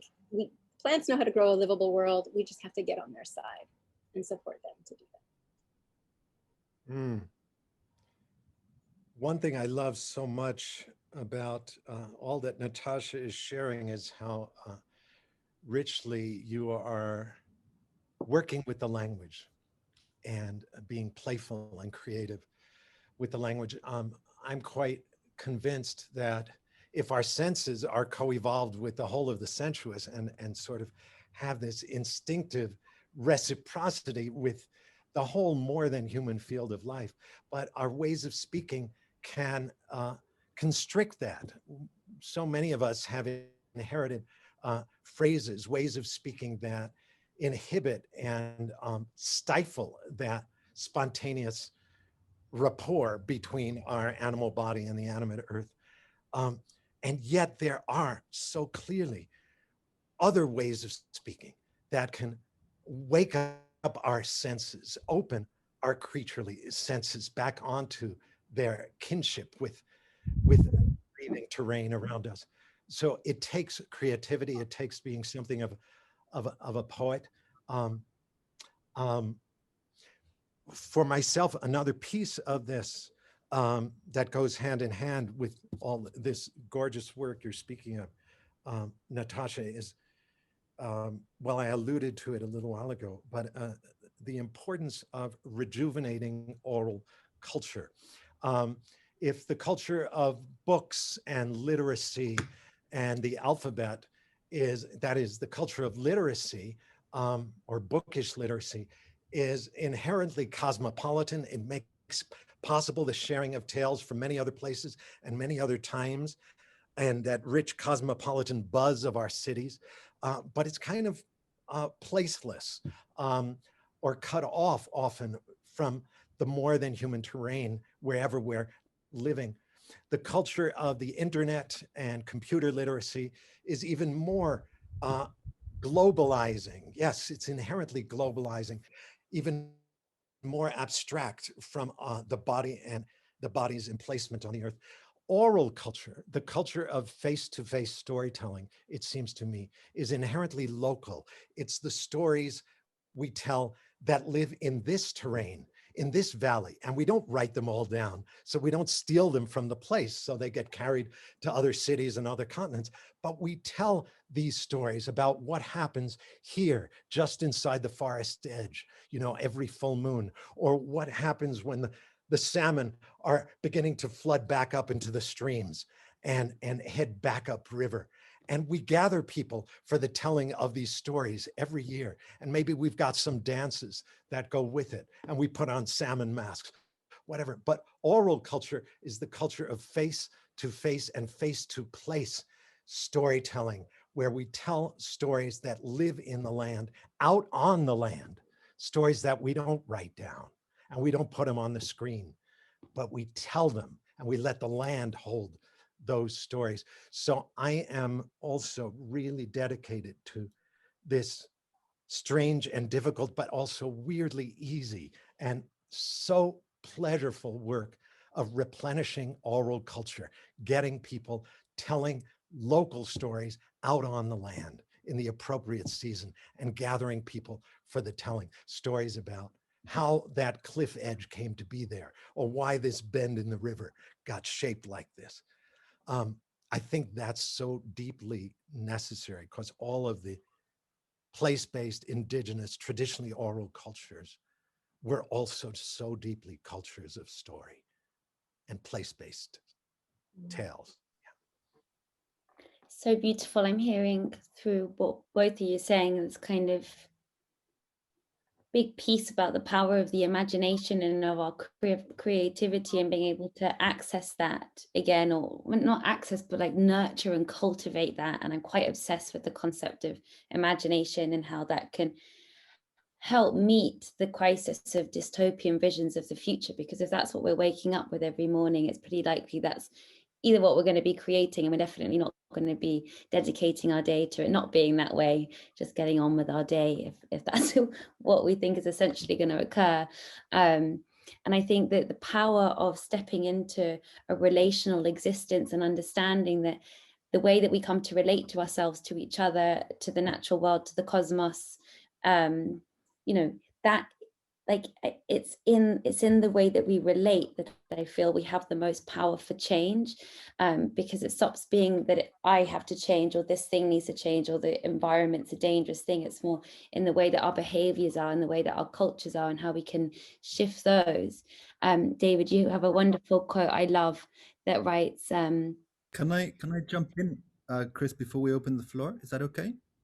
I'm not about to open, but yes, sure. Oh, I just wanted to offer a reflection / question around the humility. Just going to switch off my translation. I've been thinking a lot about this lately. And it's something that I've also learned from Tawana and other indigenous friends, the importance of the struggle and humility as a struggle, not as a comfortable process. And for me, this is a really, really important, vital aspect of the guardianship and the kind of learning process that I at least am kind of embarking on, is to understand it as a struggle. Humility, going down to the floor, is a struggle. Fighting for the land is a struggle. And I really kind of would like to sort of invite back what Natasha was saying about the future being a fight against injustice, a fight against land injustice, climate injustice, and the entanglement of environmental and social injustice, and the importance of seeing the future, however we want to name it, as a fight and as a struggle that we all take. That we do not hand the struggle and the fight to indigenous peoples, but that we side with indigenous peoples, that we side with and we conspire with plants and the living world.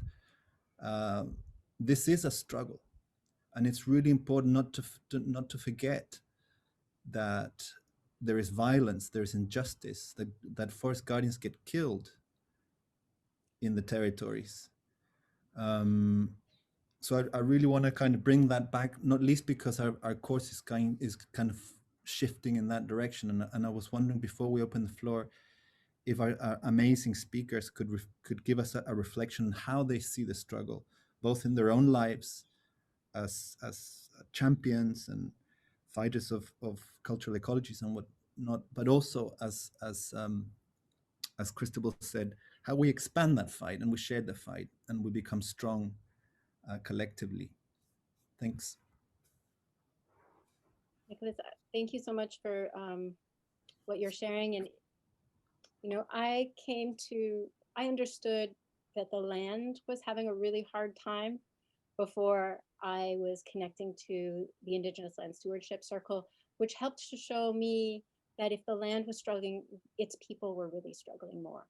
And that the work of caring for the land is the responsibility.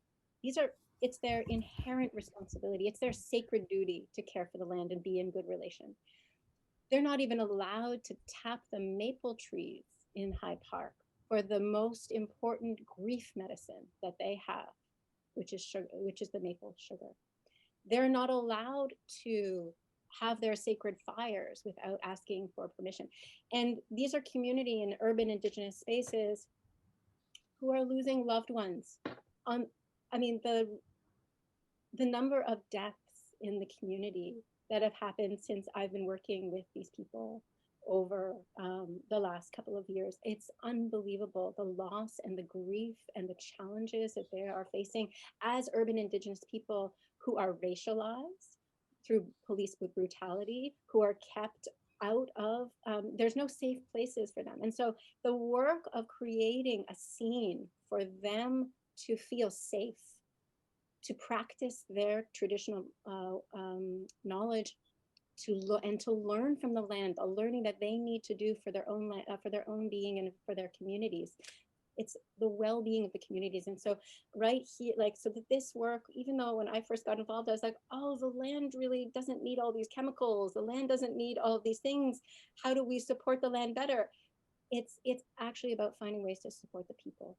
And by supporting the people who know how to have the conversations with the plants and who know how to be in good relation with the plants, that will put us all in better relationship, right? That is the work, and that the kind of suffering that's happening right now that is racially motivated. So, you know, we're also talking about lands that are inaccessible to Black and people of color.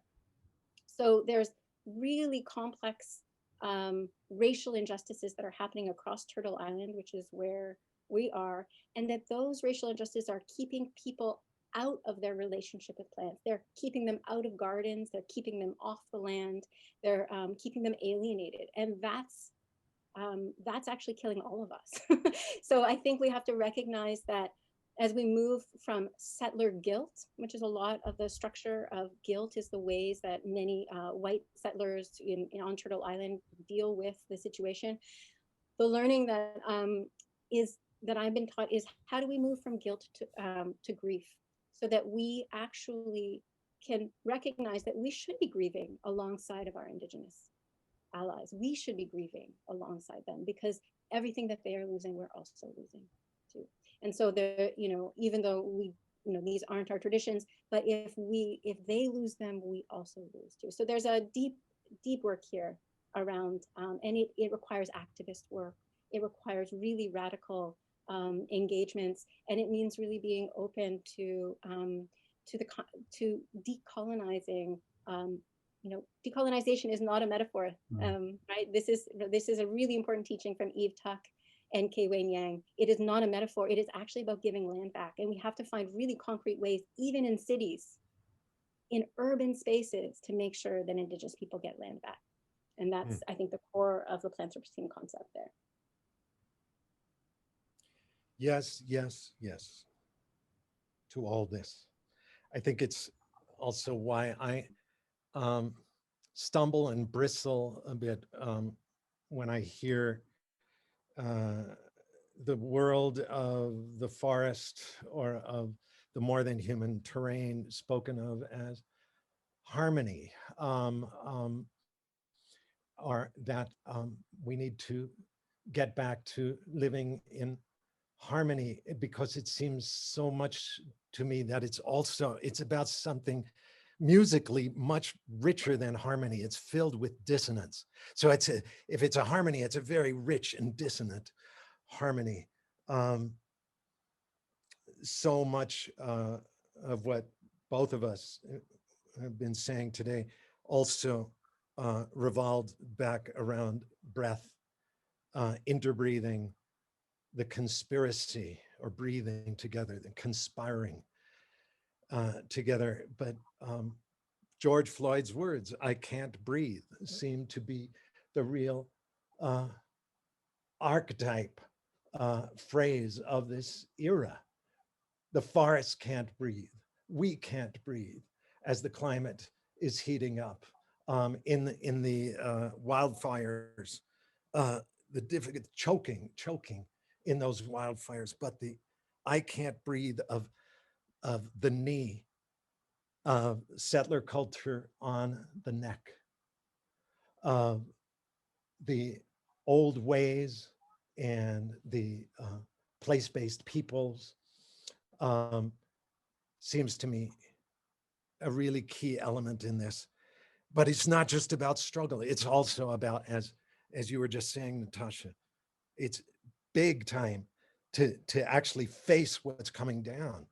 You have to grieve. You have to allow yourself to let the reality of what's happening shudder through your whole organism. And you can't do that without grieving. And grief has to be done together. Natasha and I were speaking about that in relation to her mom's passing, how difficult it is during the time of the pandemic to not be able to grieve with others. It's when your bodies resonate with one another and you hear each other's sobs. But what I want to say is that the ground, the parched earth needs that water of our tears to know that we give a shit. So grief is utterly key. And so finally, yeah, it's not just though about grief, and it's not just a struggle. It's also about joy. Because otherwise, why are we in the struggle? Why are we struggling? Because it's so fucking gorgeous. It's so exquisite. And it's about slipping into communication and reciprocity with a plant, with a simple herb, and just drinking of that joy of meeting another being, meeting sensitivity and sentience in a whole other shape. So those all seem to be part and parcel of the work. Joy, grief, struggle, for sure. That's so beautiful. Thank you, David. Thank you, Natasha. We have a wonderful grief tender in our midst. Beloved Sarah Zoltash is on the call now, and she's in grief tending ceremonies with her. She's explained that, done this analogy of the river and the banks. So grief are the banks of the river, and you need to allow them to be strong and solid in order for the river of joy to be able to run through. And I've always found this such a beautiful concept to have in my head. We also did an event with Bronte Velez last week, and they were speaking about decolonization as being this death ritual, or being able to allow things to decompose and to accept them as decomposing, and to accept them as dying. And in our culture, the denial of death, it's like we're clinging onto these old systems, these colonial systems, which are products of deep trauma and which aren't serving anyone. No one, I don't know, but no one, they might be materially benefiting, but I don't think anyone has been spiritually benefiting from colonialism. And I just think, I love to think about the death and decolonization as being these very embedded, being very embedded. Natasha, we had lots of questions around ecological restoration, and I just wanted to kind of bring that back up and unpack it a little bit, because you were comparing that with kind of colonization or continued colonization. So one question was, do you reject all aspects of ecological restoration science?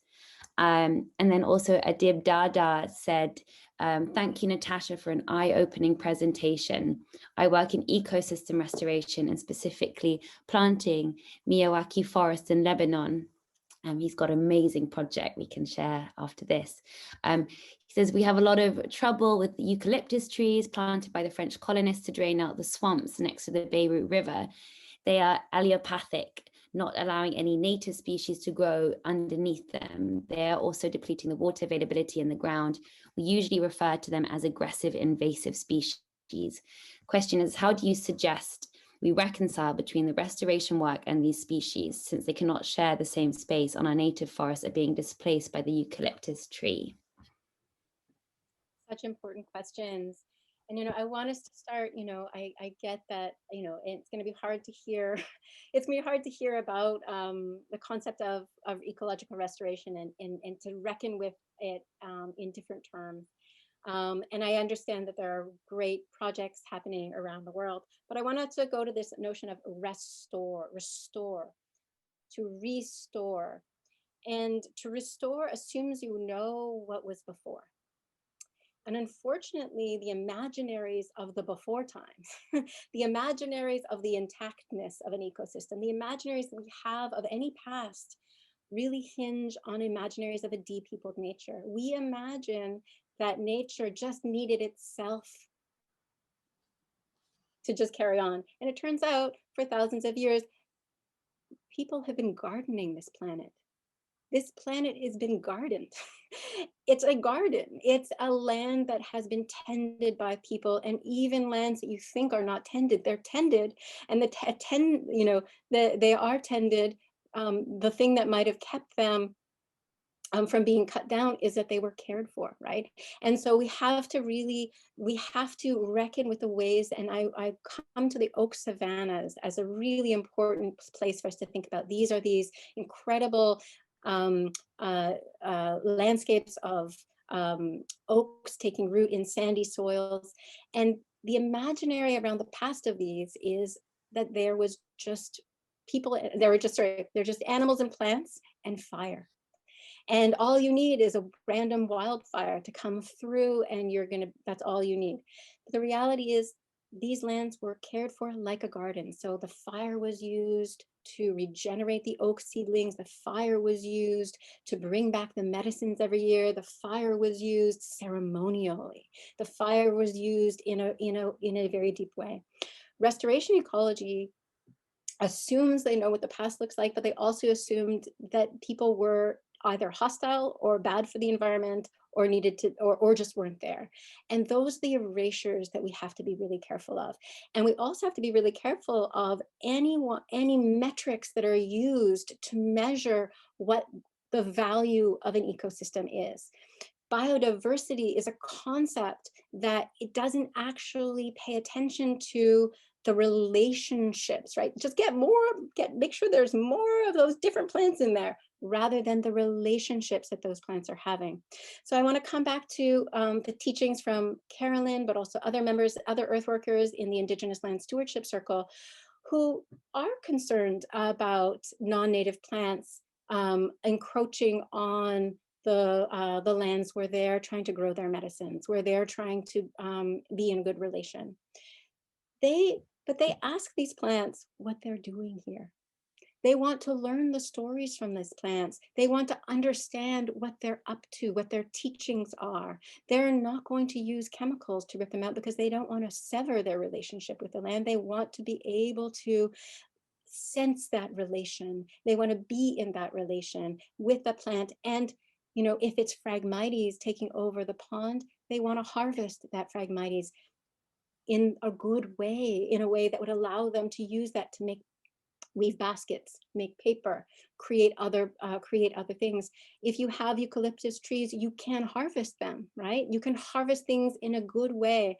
There's a great group in LA where they actually salvage trees from the city in LA, and they work with people around these trees that have to be felled for whatever reason, but then they make beautiful things from it to honor the wood, to care for the wood, to be in, right? So we could incorporate practices like this that allow us to harvest those species deemed not native, deemed invasive, and to recognize who really the invaders were.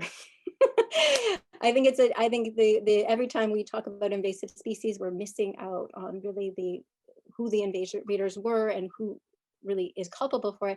We need to reckon with colonialism, but we can't erase colonialism. We actually have to reckon with its history and that it's changed the land. And when we go to repair that, right, it's not about restoring it to some pure nature because you can't go back in time, but it's about restoring the relationships. So what I like to think about is how do we restore Indigenous sovereignty? That's where restoration ecology belongs, restoring Indigenous sovereignty on colonial lands. And that's a beginning for thinking about. In Europe, it's a very different concept, but we can work with these ideas. That's brilliant. Thank you so much, Natasha. David, Sarah Zoltash asked a question during your presentation. She asked, how do you include the nature beyond our atmosphere, that of the wider solar system and cosmos, in our human to animal experience of interbeing? Well, it's already included from the get-go. Without, for instance, the moon, that outrageous presence who draws prayers from us and endless astonishment and is so hypnotic. Without the moon orbiting this earth, I think it's very unlikely that any of us critters or plants would have evolved. That is, life, it seems, needs that pulse or that pump of the cycling power of the moon. Of course, the sun is far beyond our atmosphere, but I mean, think of that source. We can't even look her in the eye. Much like in my Jewish tradition, we sort of can't say the name of God. Well, we can't even look at that power. and who is the source of so much of what we are. But I do feel like in our overeducated, over-technologized, uh, weirdly destructive civilization, um,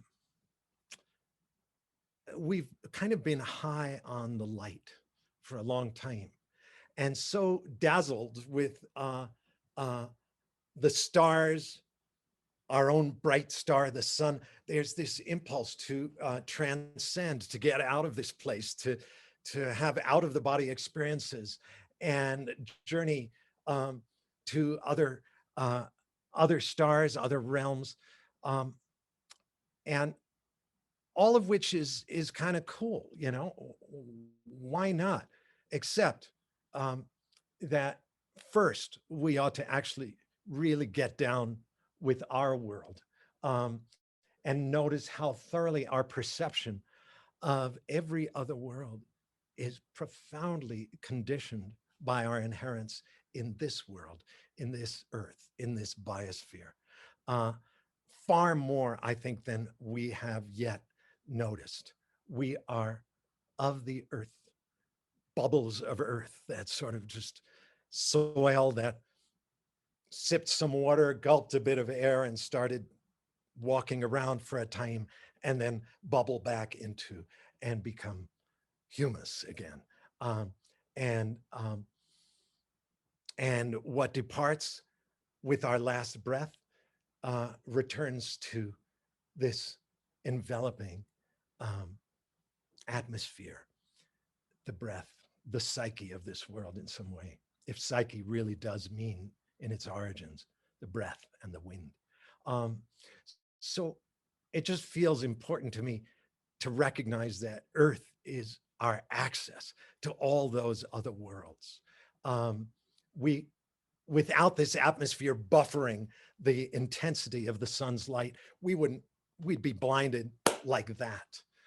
And yet this atmosphere, as I was sharing, is percolated into existence by all of us creatures interbreathing with the plants and with the oceans and with the soil. So I think becoming ever more aware of our inherence and embedment in this outrageous, you know, inexhaustibly weird earth, um, and realizing that all the many worlds that beckon to us, there's only one world that sort of has a portal within it into every one of those other dimensions and those other terrains and those other star systems.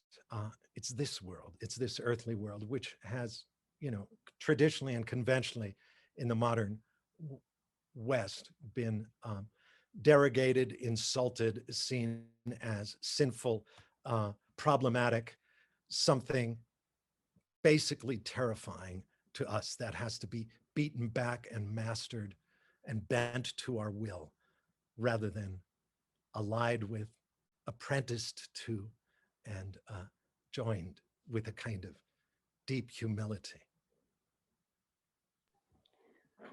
I love that so much. Thank you, David. I wanted to, the quote I was going to say before was you said climate change is a simple consequence of forgetting the holiness of this mysterium in which we're bodily immersed. And I just think that's so unbelievably beautiful, and it relates a lot with this idea of enchantment and magic. And before you were saying we have this kind of obsession with the light, and I think a lot of that is to do with Judeo-Christian religions, where it's everything's about transcending this earth in order to attain something higher. It's actually also very much in the Vedas and Hindu traditions as well. But I love this feeling that so much in it's just to say, I mean, whenever we speak of the Judeo-Christian traditions, we amalgamate two very different modalities within the Jewish tradition, problematic as it has been in many of its facets, but it didn't have that transcendence because there wasn't a sense of a heaven behind the stars. These are also born of two very different alphabets, but the Semitic aleph bet didn't have any vowels written down. So the Hebrew Bible was written without vowels. That's weird. Why no vowels? Well, because vowels are the breath sounds. And the breath is the very presence of the divine, the breath and the wind and the air itself. In Hebrew, it's the ruach. It's the rushing spirit. It's the very presence of the holy or the divine within the body's world. And you can't make a visible representation of the unseen breath. And so we didn't do it. We didn't write down the vowels. As soon as the Greeks wrote down the vowels, they effectively desacralized the wind, the breath, and the air, made it possible for us to begin to dream up an other world, a heaven, Plato's heaven behind the stars. It's born of a forgetting of the air, of the outrageous mystery and sacredness of the medium in which we're immersed. So many people today speak of, oh, there's the invisible world of the imagination. There's the invisible, and then this is the visible world. And we are bodily stuck in the visible world, but sometimes you have to close your eyes to get to the invisible. Wait a minute. The invisible is just like the word says. It is in the visible. We're immersed in the invisible. If the air wasn't invisible, we wouldn't see anything else. It would stop up our gaze. So the air is that through which we see everything else, much like the mind or the psyche is that through which we encounter all the things we ponder and think about.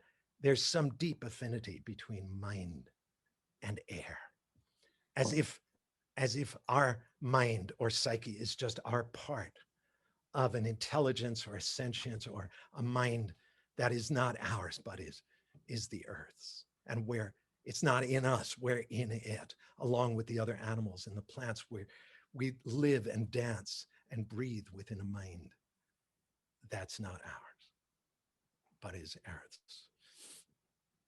And so, yeah, what is climate change if not the forgetting of the sacredness of the invisible medium, the sacredness of this outrageous mysterium in which our creaturely bodies are endlessly immersed, from which we drink steadily. But we took it in the modern world as it's just empty space. We don't speak of the air between you and I or between me and a nearby tree. It's the space between us. It's empty. It's a void. And so it's a perfect space to toss everything we want to avoid, right? All the toxic effluents of our industries, just put them out through our smokestacks, through the exhaust pipes, we treat the air as an open sewer, basically. And whatever dissipates as smoke and dissolves into the invisible air, we think out of sight, out of mind. But for our indigenous ancestors and for the indigenous sisters and brothers still among us, that which dissipates as smoke and dissolves into the unseen air is by that very gesture entering back into the mind, wind mind of the world from which we all drink. Yeah. That's incredible. Thank you, David. I'd like to ask you a bit more of a personal question in your that you were working as a sleight of hand magician, and as you speak about the invisible and the unseen and all these things, I'm very interested, and the majesty and kind of magic of life. I'm interested to know kind of how your work as a sleight of hand magician has connected now with your work as a cultural ecologist. Oh, well, in ever so many ways and in every possible way. But most simply, my craft, my earlier profession as a sleight of hand magician. I was house magician at Alice's Restaurant in New England, a very storied place of legend, and then worked throughout New England, then traveled as a street magician throughout North America, and then took my craft through the streets of Europe and to the Middle East, living also among the Bedouin, doing magic. And among them was the first clue I got that magic might be a kind of remarkable skeleton key to open up the shamanic or magic inner circle in so many traditional cultures. And so I took off once I got out of college, traveling as an itinerant magician through Southeast Asia, through Nepal, through Indonesia, looking to learn from the traditional magicians who practice their craft in the rural backwaters of those cultures and countries, and approaching them not outwardly as a researcher, but as a magician in my own right. And in fact, I got in way over my head, and it changed me profoundly and hugely altered my life in all the directions I've taken since, because it turned out that these magicians whom I came to know were, though they were the healers for the villages in their vicinity, they were more primarily, their more central role was their work as intermediaries between the human community and the more than human community of beings in which the human gang is embedded, the community of other animals, of plants, but also of the rocks and the lichen on those rocks, the community that includes the mountains as sentient beings, and the winds and the weather patterns. So magicians as intermediaries was a revelation to me. But I would say the craft of sleight of hand magic was also it led me to recognize the malleability and fluidity of sensory experience, that our animal eyes and our ears and our skin, that the senses are these fluid, creative, very participatory organs. They're not passive organs for passively receiving data or inert information from the surrounding world. They're gregarious organs that participate in the things they see and hear. And so the magician is one who apprentices herself to the senses and to the creativity and improvisational richness of sensory experience, and is adept at altering the senses and shifting the senses, whether that magician is a sleight of hand conjurer or a traditional indigenous sorcerer. Magicians are those who work with sensory experience. Oh, sorry. Somebody's got a speaker on. Okay, I think that's fine. Sorry. So just finally, that whether a sleight of hand conjurer or a traditional indigenous sorcerer, magicians are those who work with the creativity and fluidity and malleability of sensory experience and are adept at altering our sensorial experience of the world, and in that way altering the world. And so as an ecologist, what I'm known for more than anything else is my work on the ecology of sensory experience and the ecology of perception. Yeah. It's so amazing to hear you speak about that. Thank you. What I'm often fascinated by is the way that kind of the mental health crisis and the ecological crisis I see as being so deeply interconnected. And as you've been speaking, we've been talking about the issue of dystopian narratives, the importance of the imagination, of the mystery and falling back in love with the world, of having this enchanted way of being, of understanding our interrelationship. And Natasha, I wanted to ask you a question. It might seem a bit random, but I see it as being so integral to what we're talking about. Like, what is the effect? What has been your experience of the practices and the work that you do on like the mental well-being and therefore the collective well-being of the people that you work with? And do you see these practices as important in that way? Absolutely. Absolutely. And it comes back to the joy that David brought up. And, the serious play that is also part of any Planthropocene. And it's the joy that you can feel and learn to feel in your own garden when you realize that you've, planted something that a butterfly might be able to nourish itself on, or you've planted something for the hummingbird to come to, that you're practicing a kind of more than human community service, and you realize that you can call in new friends, and you can call in new allies, you can call in and actually be in action on the ground in that work. And so when one of the biggest joys for me is when we gather and we haven't been able to gather in person with the Indigenous Land Stewardship Circle for quite a while, but we are now starting to meet in the garden that we're working on together. But these gatherings are spaces where we sit in a circle and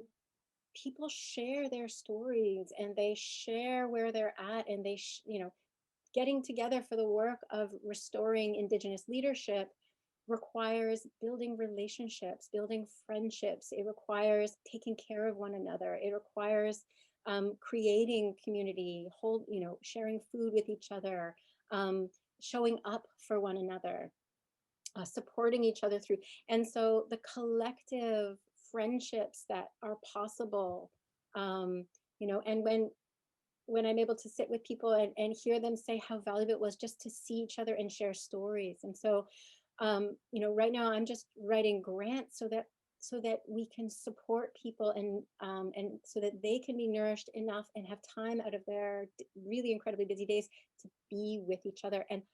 And there's no agenda on those days. It's actually like being with, and that joy. Coming together to form community around the plants, to do the learning from the land.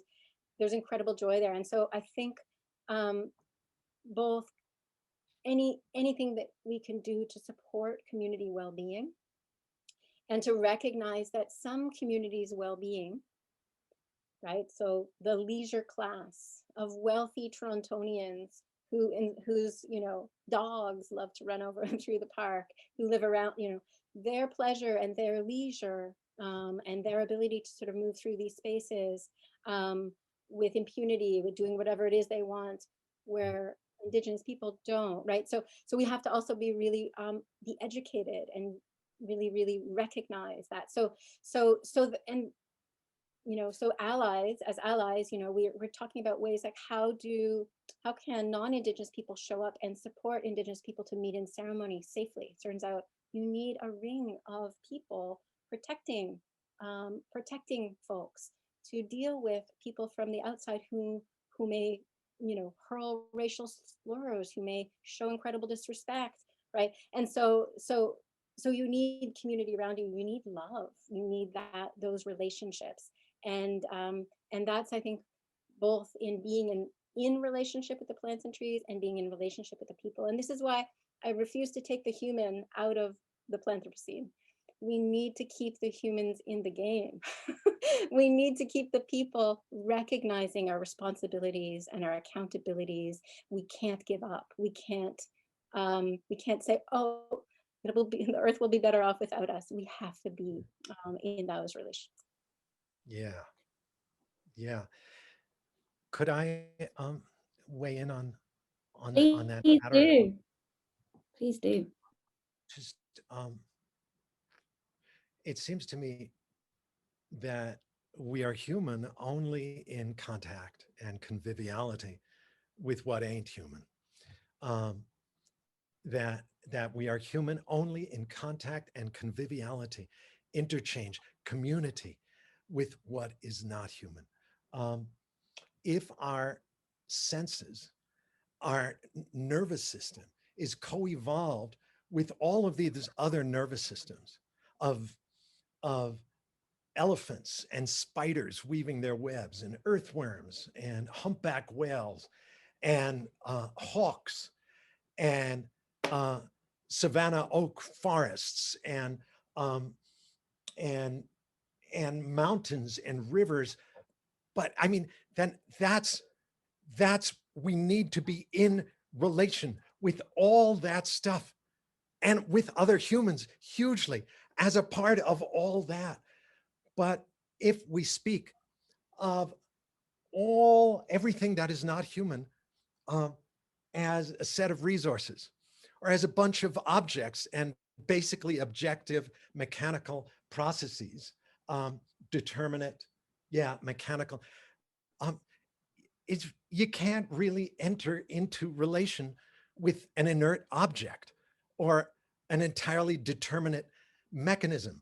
It's not possible. There's no otherness there that can reciprocate your attention or the gaze of your eyes.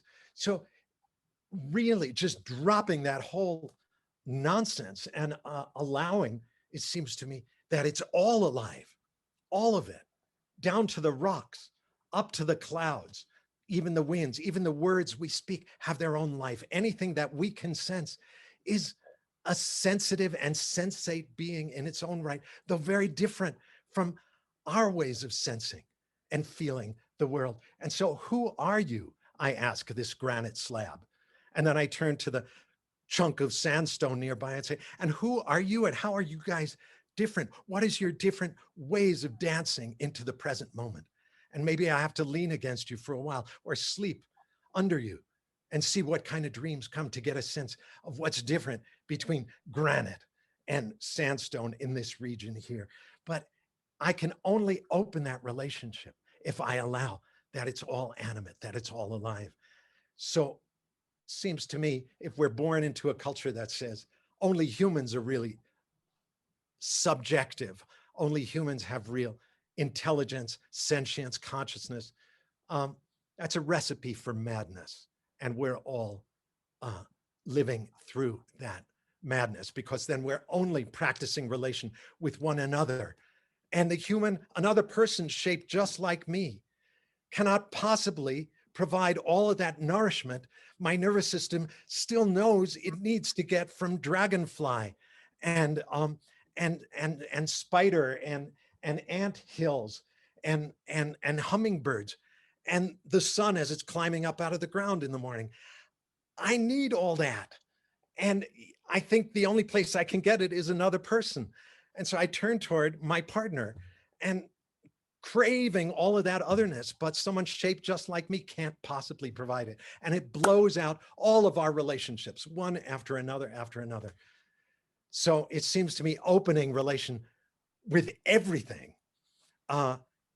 eases the pressure on our human relationships and on our human communities, and makes possible much more fluidity in how we relate also to one another in our families, in our communities, even in our international relations. It eases the brittleness of our relationships with one another once we open up to everything else. Absolutely. It's like what Carolyn was saying in the video. We all have an individual as well as a collective responsibility to be in right relations, for relationships are the foundation of everything. And I think so much of the mental health crisis that I experience in my peers and in my locality, I think it's because we forget that we are relational beings, and our mental well-being becomes solely a reflection of how we are as our own individuals and not the success of ourselves. And I thank you so much for kind of humoring me on this other way that we can look at relationship and how we're relating to ourselves, and how that actually can massively impact our mental health and then our ability to really show up in this world in our fullest selves. There's been two questions that are really brilliant. One says, so I've been copying and pasting like mad, so I've lost who said what, and I find it hard to keep up with the chat, so I do apologize if I've missed your question. But one says, Natasha and David, do you have any experience of engaging with people who have no idea about ecology, creative, embodied practice, or academia? If yes, what are your accessible ways of relating and sharing your practice with them? There's another similar question, which is great, and it's, how do we engage with politicians or corporate leaders who are not aware of and not interested in the value of Gaia? So how do we make accessible these ideas to those who don't have an interest or something there already? And how do we also communicate with corporate leaders and politicians? I'm going to offer just more of a joke, but it's not. I've actually, I think that it's time to shift from argument to sheer hypnosis. That's going to sound, but argument is not going to work. We're not going to structure an argument to convince somebody to value. I really feel that You know, we've been just in conversation with, say, the city parks, trying to get them to understand what Indigenous land sovereignty is, to understand what their responsibility is, how they could take leadership in reconciliation by allowing Indigenous people to take leadership. I mean, we could argue with them for hours, but what we need to do is actually give them the experience, right? Or the other thing that I'm interested in is hypnosis. How can we lull people into another way of telling stories, right? We're already under a spell. We're fully under the spell of capitalism. We've been fully under the spell of colonialism for so long. How could we conjure other spells? And I'm really interested. I play with this idea of hypnosis, both in presenting my work, but also in creating guided visualizations for people, because sometimes if you can bypass this, the denial, the disavowal, the anger, the refusals to budge, and you reach someone's through their somatic being, I actually feel that that's the place, that's a beautiful place to work. And so I work with artists, I work with, you know, all kinds of people, but doing what I've shared with you, cultivating a kriya for cultivating your inner plant. And I actually think that people can create their own kriyas. It's just sort of a way you could develop this, but creating some sort of visualization that allows you to dilate the boundaries of your own body, to expand and extend your sensorium to meet the worlds of another being. And it's like, we have to try these on. We have to try on the comportments of these other beings to feel our way through the world and to start to feel with and alongside. And so argument isn't working anymore. So experiences are, and so guided walks, working with children, a ton of early childhood educators have been reaching out to me to think through Planthropocene concepts for children. Lots of really amazing work is being done around this, transforming early childhood education through embodied practices that recognize kinship with plants as foundational.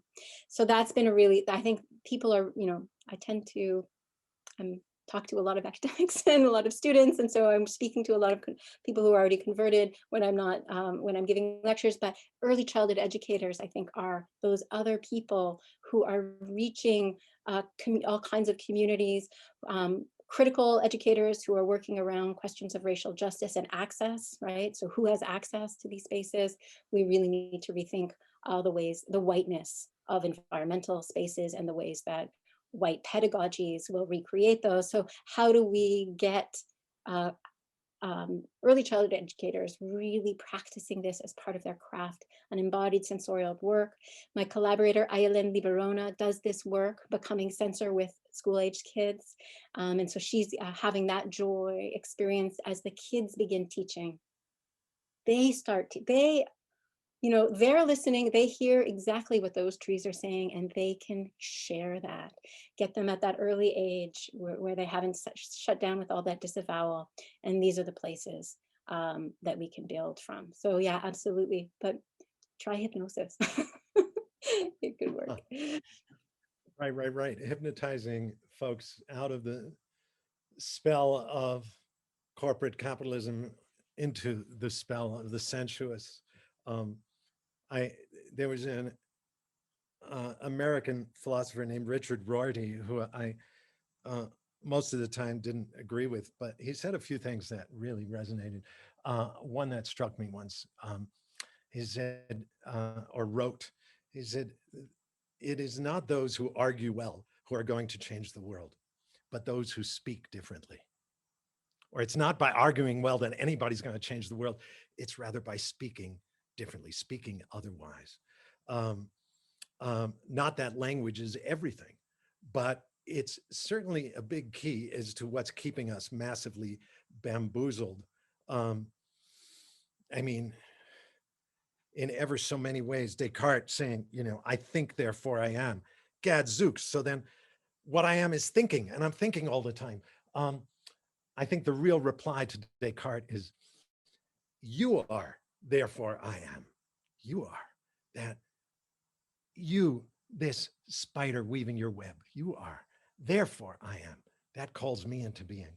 But one of the ways we could speak differently is by paying attention, I think, to the sound spell of our words, to the poetics of our speaking. We all have to, in this juncture, this outrageous crisis moment, become poets. Every single one of us, not writing poems for poetry anthologies, but speaking as full-bodied creatures rather than as disembodied minds to other disembodied minds. Can we let all of those abstractions fall away and stop using words that have been uprooted from the ground so long all the soil's fallen off their roots? And can we find words and phrases that tickle our skin or that make us sneeze or grate on our face, but that is speaking as embodied creaturely beings, because then anybody listening is drawn into their own body and out of their head. And that's to become more of the earth and more a part and participant with the rest of the earth. But I also want to say, I think the way of reaching folks who think they're not interested in this stuff, or have no, fascination with Gaia or whatever, is just pointing out what's always already the case and what's already going on with them that they've just been taking for granted, like the fact that they're breathing and that there'd be no oxygen for them to be breathing if it wasn't being breathed out by all the green and growing folks around their city. And so pointing out to them that they're already in this deep reciprocity with all of these rooted peoples, and that what they are breathing out, all the plants are breathing in. So, man, I think that's a key piece as well, is that everybody lives by this stuff, even if they think, because they're so caught in so many abstractions, that they're not. Yeah, totally. I often find so frustrating to imagine all the embedded cultural narratives that are in our minds that we take to be reality, and we don't actually realize are like fantastical stories that we've been told for so long. And actually, as we can start to unravel those, it's actually, I think, our innate experience of life would be in this more magical, relational way, because of course we are relational creatures. Natasha, I love what you saying about shifting away from argument, and I actually think a big issue and a big obstacle to the kinds of transformation that we need to see in society is that we feel like we need to argue with politicians and with corporate leaders, which on one level, yes, but really I think the majority of the work comes from communities collaborating, coming together, setting up the alternative systems, and not actually waiting for governments or corporations to get on side. Yes, that work is really, really important, but I think the feeling of waiting on governments and waiting on corporations to change their minds, instead of using all that energy into building an alternative way, making it so irresistible, that also suddenly encompasses people in your society or community who might not be attracted to the idea or not have the time or the privilege of time to be able to engage in these kinds of long-winded lobbying conversations. But if you make it about food, about health, well-being, community support, I feel like that becomes hypnotic because it becomes irresistible to you. Alan Todd has a question, and I think this might be the last question, by the way, so just brace yourselves for this having to come to an end soon. So Alan says, there is today a revolution in agriculture and biology. The discovery of the science is making a link with the indigenous knowledge. Today, biologists agree with indigenous people. Is agroforestry and permaculture a first step for the global planthropocene? So I wondered that myself. So I went and I took a permaculture course, and I took it with Starhawk, which was pretty fun, wonderful. So if you're going to practice permaculture, you got to practice it with the witches. But I learned really quickly that permaculture is the embodiment of a kind of colonial practice of extracting indigenous knowledges and on practicing on stolen land. And so what I experienced was really disheartening. Starhawk's work was amazing. She led an incredible earth activist training alongside the permaculture curriculum, but the permacultural curriculum was entirely hinged on a kind of engineering style domination of the human over the nature. Like it truly was in all of the language. It was about how do you manage the land for your own devices and for your own use? How do you, and the understandings of the plants were as functions for different aspects of the soil, or, you know, it was a very top-down vision of ways of managing land management. And it really worked on principles that were entirely colonial. And so I'm saying that about permacultural curriculum. And even as the teachings that we were given were done through ritual and ceremony, and we brought in all these other elements, there was an incredible disconnect. And I want to question some of these sustainability initiatives, where there is an appropriation of Indigenous knowledge, and then a kind of a bypassing of Indigenous people for the doing of the work, and a bypassing of the specificity of the local knowledges that were made. So permaculture is a conglomeration of many Indigenous knowledges, and it's making it possible for a lot of people to sort of think a little bit differently about how they relate to plants in space, but the principles are actually very colonial. So what would it be to practice it differently, to practice like agroecology or agroforestry in a way where we come back to this question? I want to come back to the question of the garden and the gardener, and all the assumptions, all the kind of Western assumptions we have about a garden and a gardener. We have to let go of them, but we can use the metaphor of the garden once you understand how that gardens have been created by Indigenous people all over the world for thousands of years, and that they are places of ritual and ceremony, that they're sacred spaces, they're spaces of teaching and of learning, and they're spaces of profound reciprocity.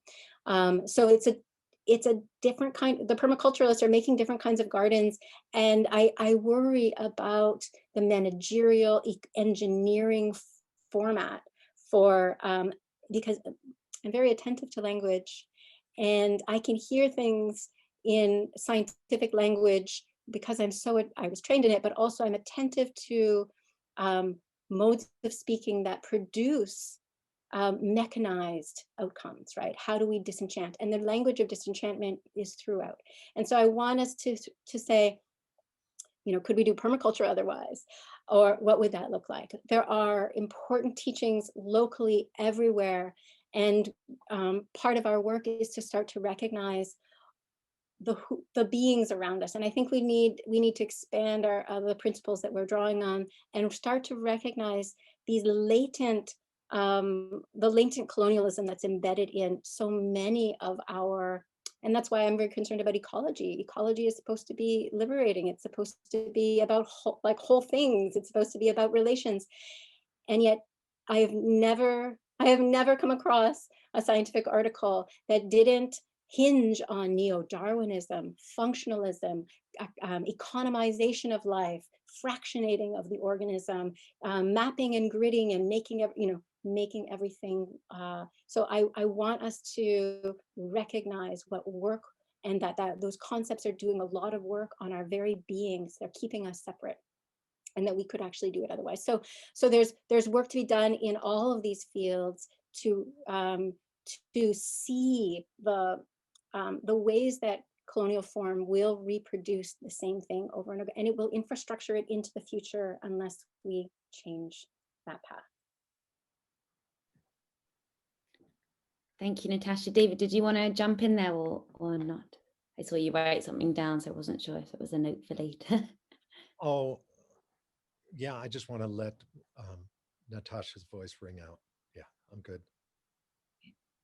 Okay, I'm good. Thank you. Natasha, there's lots of questions and comments coming up in the chat, but it's going kind of very much into the particulars and comparing with what food systems you might agree with. And I think from what I've heard from that, it's about expanding our inquiry and the depth of our thinking rather than necessarily saying, all food systems are bad. It's just bringing up the nuances and complexities. And I think, when you were speaking about these scientific papers, I think it's so important for us to get sometimes a historical perspective on like the makings of the modern mind and how it is that we approach the world, and what are the scientific or cultural revolutions that occurred along the way in order for us to take the way that we look at the world to be so natural. And I think having that inquisitive curiosity, not being so attached to ways of being, and starting to see what came before that as an opening of inquiry. So thank you so much. As before we wrap up, David, Natasha, I wanted to give you an opportunity in case you wanted to share anything before I do that and before I give thanks.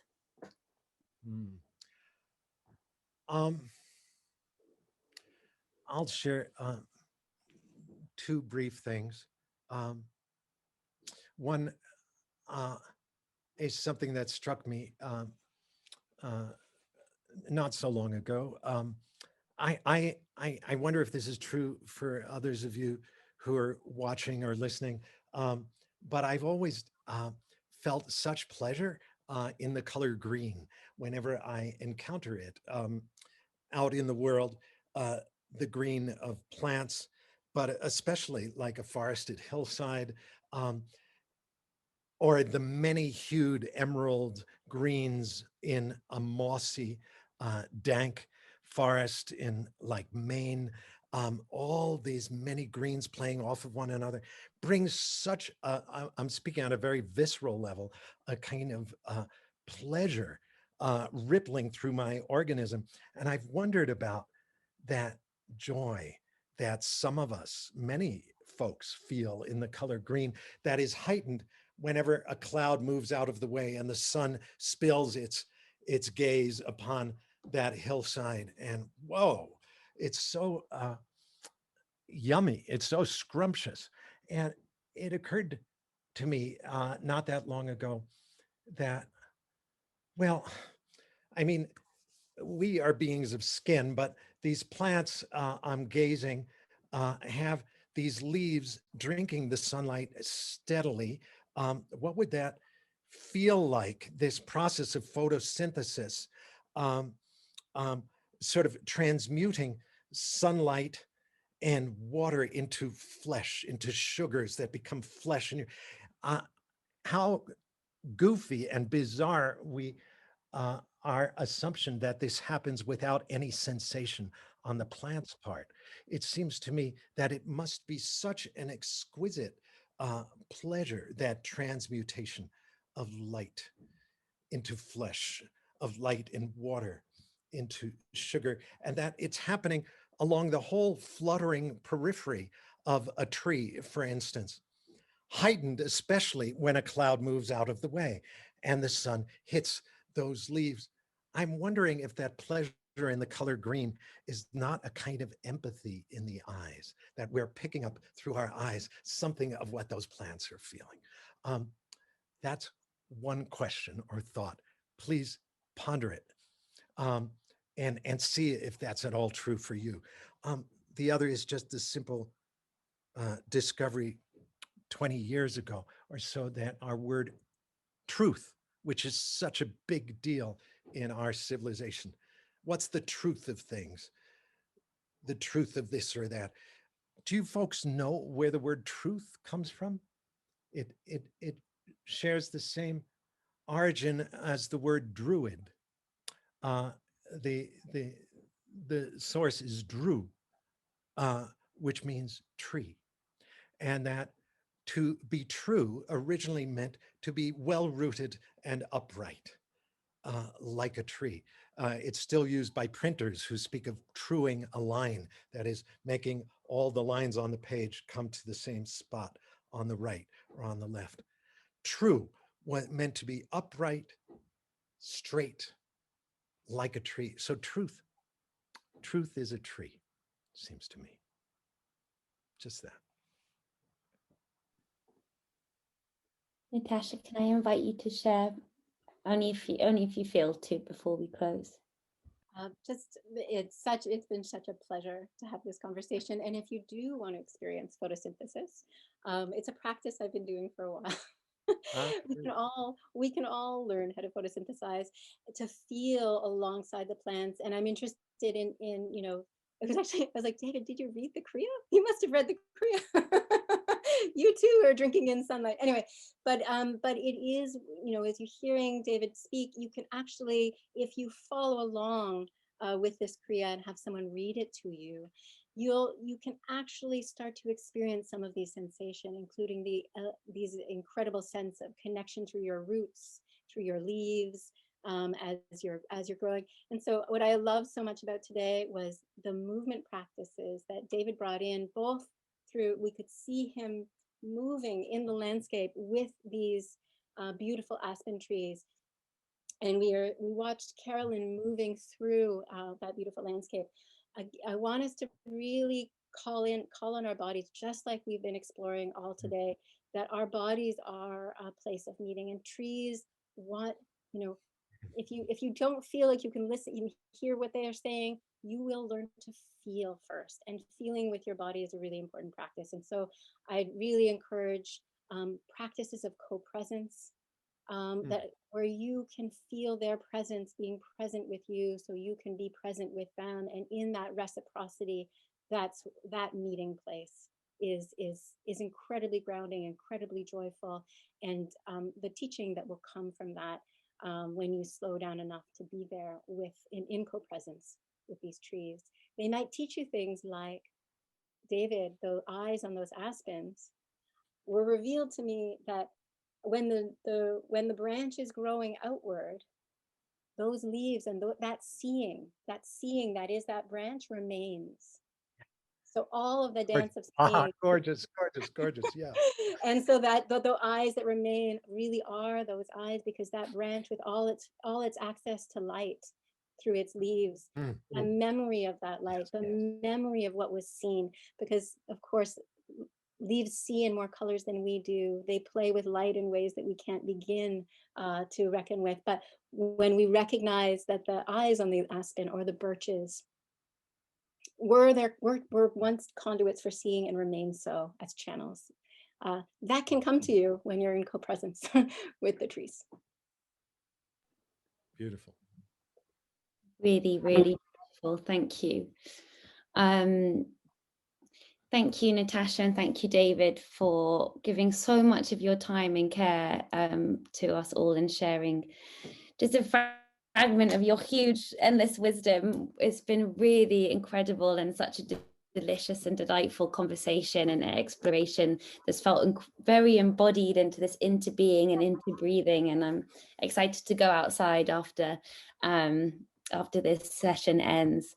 It's been really, really special. And please remember, everyone, that you have practices and assignments set by Natasha and David on the course platform, the Mighty Network. So go and check them out. Continue your explorations and your reflections on this.